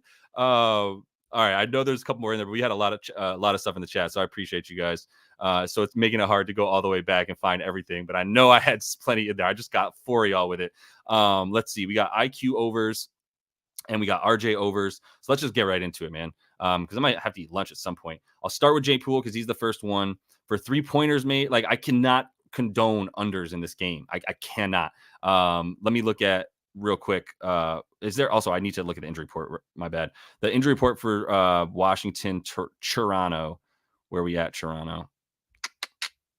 Down here. Okay, so the Wiz are without. We got no Bagley. Richaun Holmes looks questionable still. Kuz is out, as we know. Tyus and everybody out, as we know. Raptors going to have, more importantly than who's not playing, they're going to have, Jonte Porter's still out. That's weird. They're going to have, they might have Bruce Brown. They're going to have IQ. They're going to have RJ, right? So those are dudes I want to look at, but I do want to show you, like, team, let's just go to advanced stats real quick and look at the last 5 for these two teams and see where they kind of match up.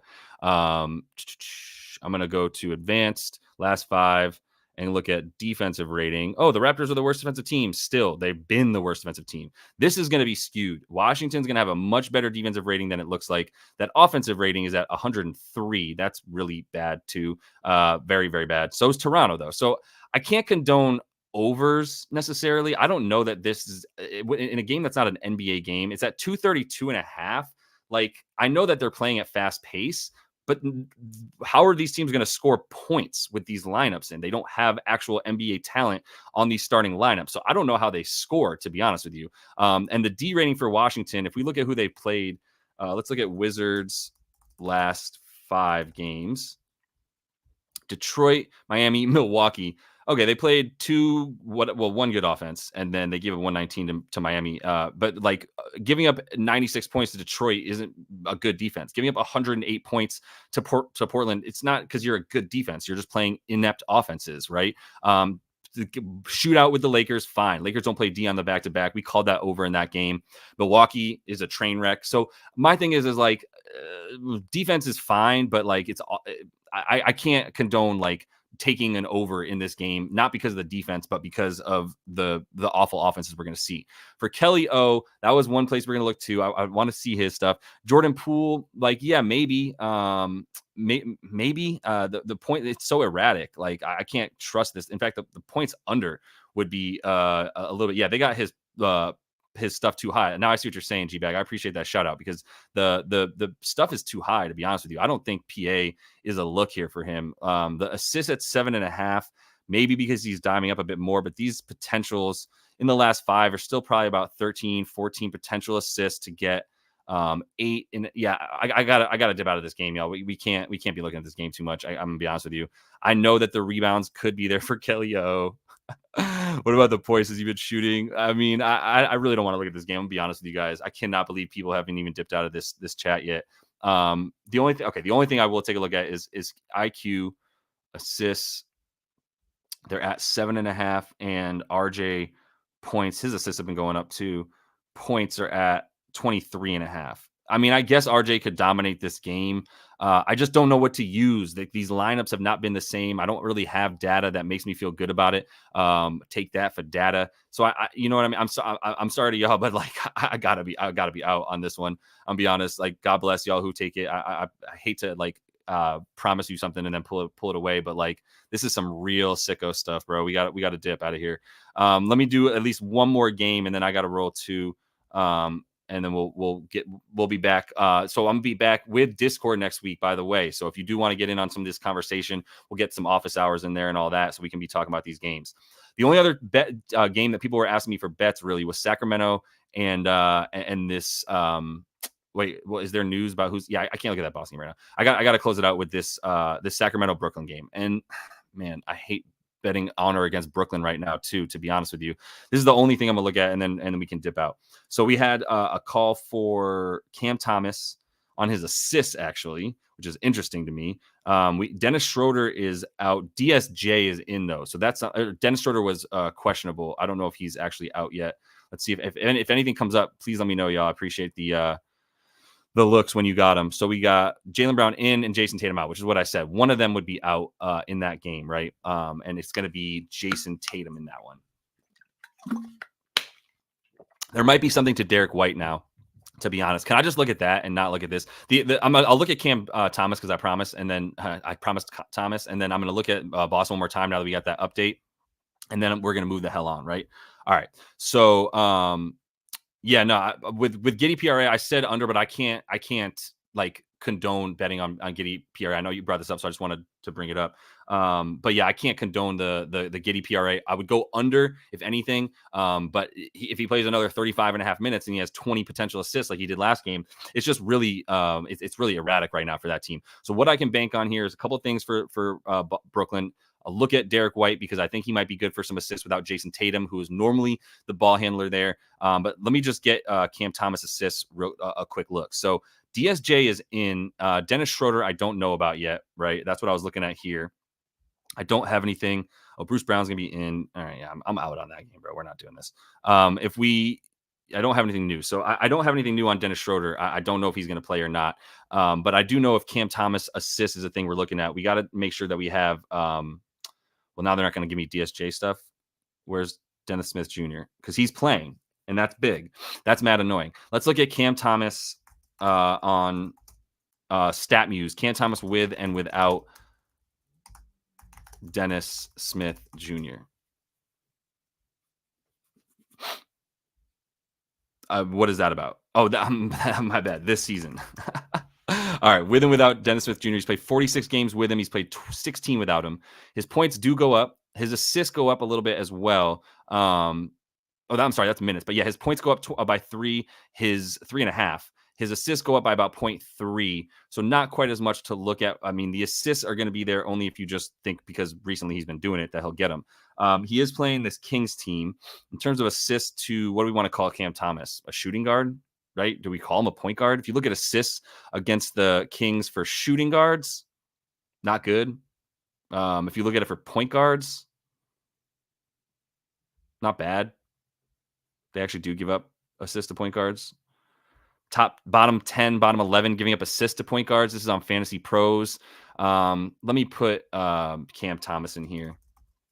Cam Thomas, we're going to look at his playmaking stuff and his ability to get assists versus this Kings team and how they defend that stuff. This is Courtside Pal. I know a lot of y'all are new, and this is somewhat of a new site. If we look at assists for Cam Thomas under his playmaking profile, they give up the 5th most assists to his playmaking profile.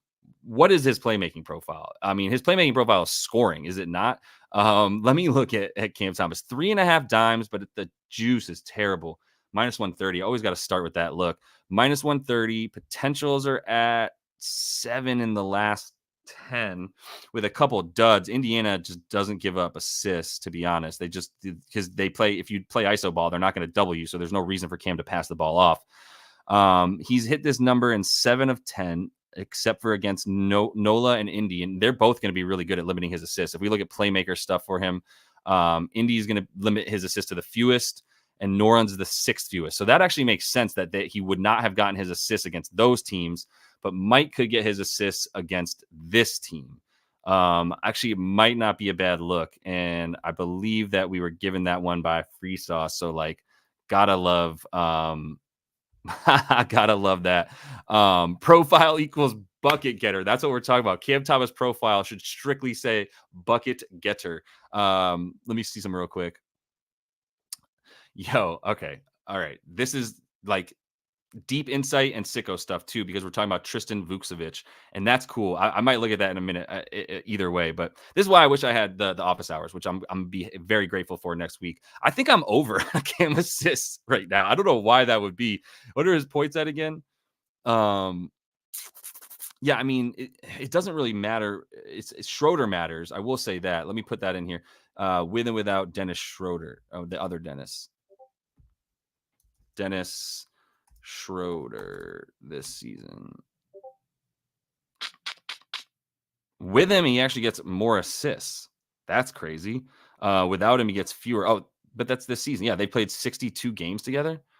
That can't be. Oh, no, but he's played some without him before he got to the team this season since the All-Star break. All right, because he played some of those games without Dennis Schroeder before Schroeder was on the team. So, shit. This is with and without Dennis Schroeder this season. Let's do last 30 games.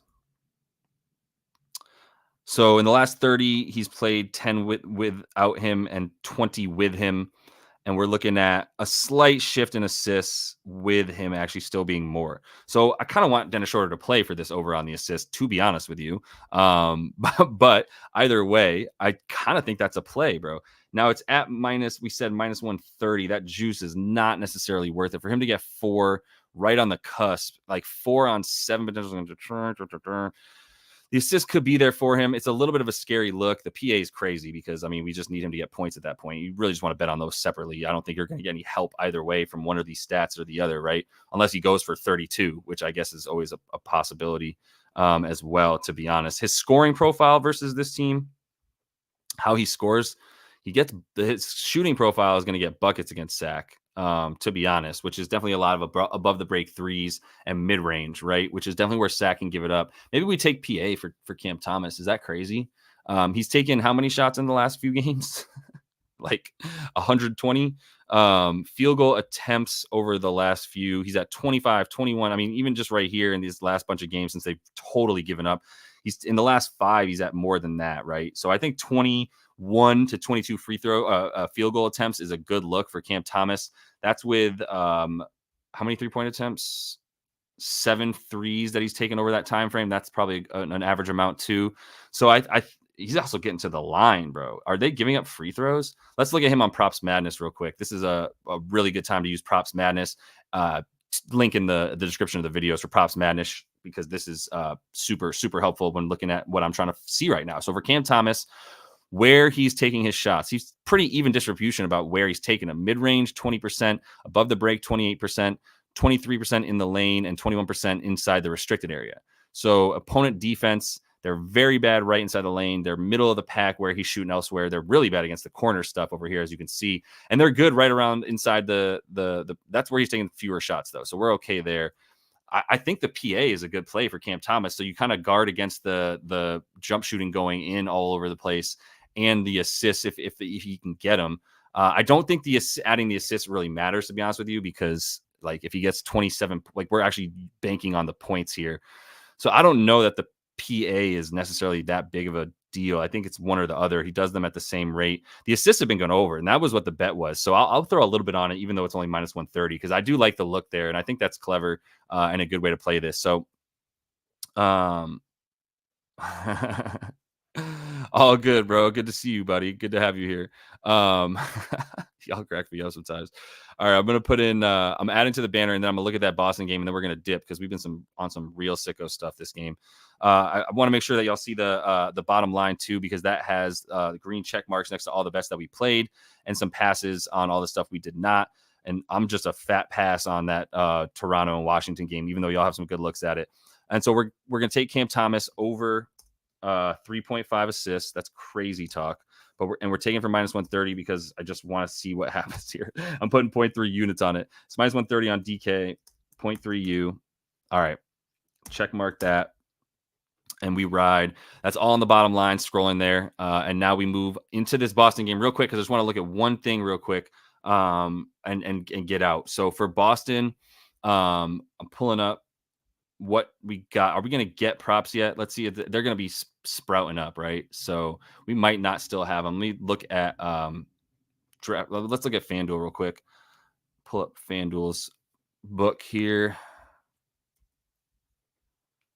Having my music. All right. Looking at FanDuel for these Portland and Boston props. Still don't have anything up. So here's what I would consider. Here's what I would look at for this game. Pulling up Boston, Portland. What I would look at is Derek White with and without Jason Tatum this season. This is what I was thinking. His assist for Derek White. Look at the assist with out Tatum in 5 games, 8.2, with him 5, right? And so that's very simply because Tatum is the one running the pick and roll as the ball handler when he is in the game. He runs that with Kristaps Porzingis. When he's not in the game, then Derek White runs it as the point guard. His points go up, his assists go up. I wonder what his prop will be at. This is one more tool I'm going to show you, which is you can see what previous betting lines and prop lines have been for guys. This is not what I meant to go to. On Betting Pros. So if you go use Betting Pros, you can type in a player and see what their recent lines, closing lines have been, right? So for Derek White, because I'm going to try to give y'all a decent look at how I would play Derek White right now if his when his props come up. So we look at the prop line. He's been playing with these dudes. You can see this is 19.5 when he's probably played without either both or one of Jason Tatum and Jaylen Brown, right? I think without one of them, we're probably going to see this at a pretty high prop line. If we look at the assists for him, they've been at about 5.5, right? I think if you get 5.5 as a line for his assists right away, you go over it. Just heavily predicated on what I'm saying here. Him with and without Jason Tatum this season. The 5 games he's played without him, he's gone up 3 assists. Derek White, let's look at just his game log without Jason Tatum this season, which is 5 games. And we'll see he's got some pretty nice numbers. On over 5 every time. He's got a couple double-doubles in there. He's got a triple-double in there against Detroit, who's doo-doo, so you want to be careful with that. But so is Portland. Portland is also doo-doo. So I think the points and assists are a good play. The 5.5 assists looks good. The points at, like, if they come out at, like, 18, 19.5, I can't condone that. In fact, now that I'm thinking about it, with Jaylen Brown playing, I think you gotta take just the assist for Derek White. So I'm just going to put that up on the bottom line, and I'm going to throw that stuff up on the comment of the video. So make sure that when you check this video out, if you do on YouTube, or if you just want to get the final card, that's going to be on YouTube as well. Let me get all these other bets that we're not playing off of this bottom line because we don't need to worry about that. We didn't have anything for some of these games, which is fine. You don't got to bet every single damn game. I didn't look at Utah. I know that. And I didn't look at Sabonis, but we've been on here for like more than an hour and a half, bro. So we got to dip. And yeah, we probably already lost the PJ bet, so whatever. But I'm going to throw Derek White over assist just so you guys can see it, and it'll also be up on the Derek White over 5.5 assists. I would take that. It's a lean though, so just know that like I don't have a final number on this one. All right. I got the green check mark though. There's a couple passes on here. I'm gonna leave this running for a minute if you guys want to see that. I got a dip. We're gonna be back. I'm gonna be back next week with the live stream. I'm about to go put that up. I don't hate it, buddy. Just to finish the camp stuff, like I took the assists on just on that stuff, but yeah. So either way, we're gonna get that Discord going so that we can all just keep going because I see y'all helping each other in the chat as well, and I want to have an official spot for that. We will get that going. Come through on Tuesday. We got no hoop tomorrow because the UConn Huskies need to win the championship. So you got to stay tuned for that and not have basketball for a little bit. But definitely come through on Tuesday. I'm going to have a projections video out tomorrow. I'll probably get some baseball plays out tomorrow on Monday as well. But I'll be doing that projection video for Tuesday. We got a good amount of games there in the NBA. Appreciate everybody here. There's a lot of new people. So if you would subscribe to the page, at least like the video, definitely jump in those comments and let me know what y'all are betting. And you can leave them up because people are going to be coming through to see the comments for the pinned comment, which is going to have these final plays that I put up. Some of them, obviously, these games started. We started doing this when games started. But anyway, man, we're on the rise. Yo, appreciate you guys for sure. Until I see you next for that projections video Monday night and then the stream on Tuesday. Happy betting.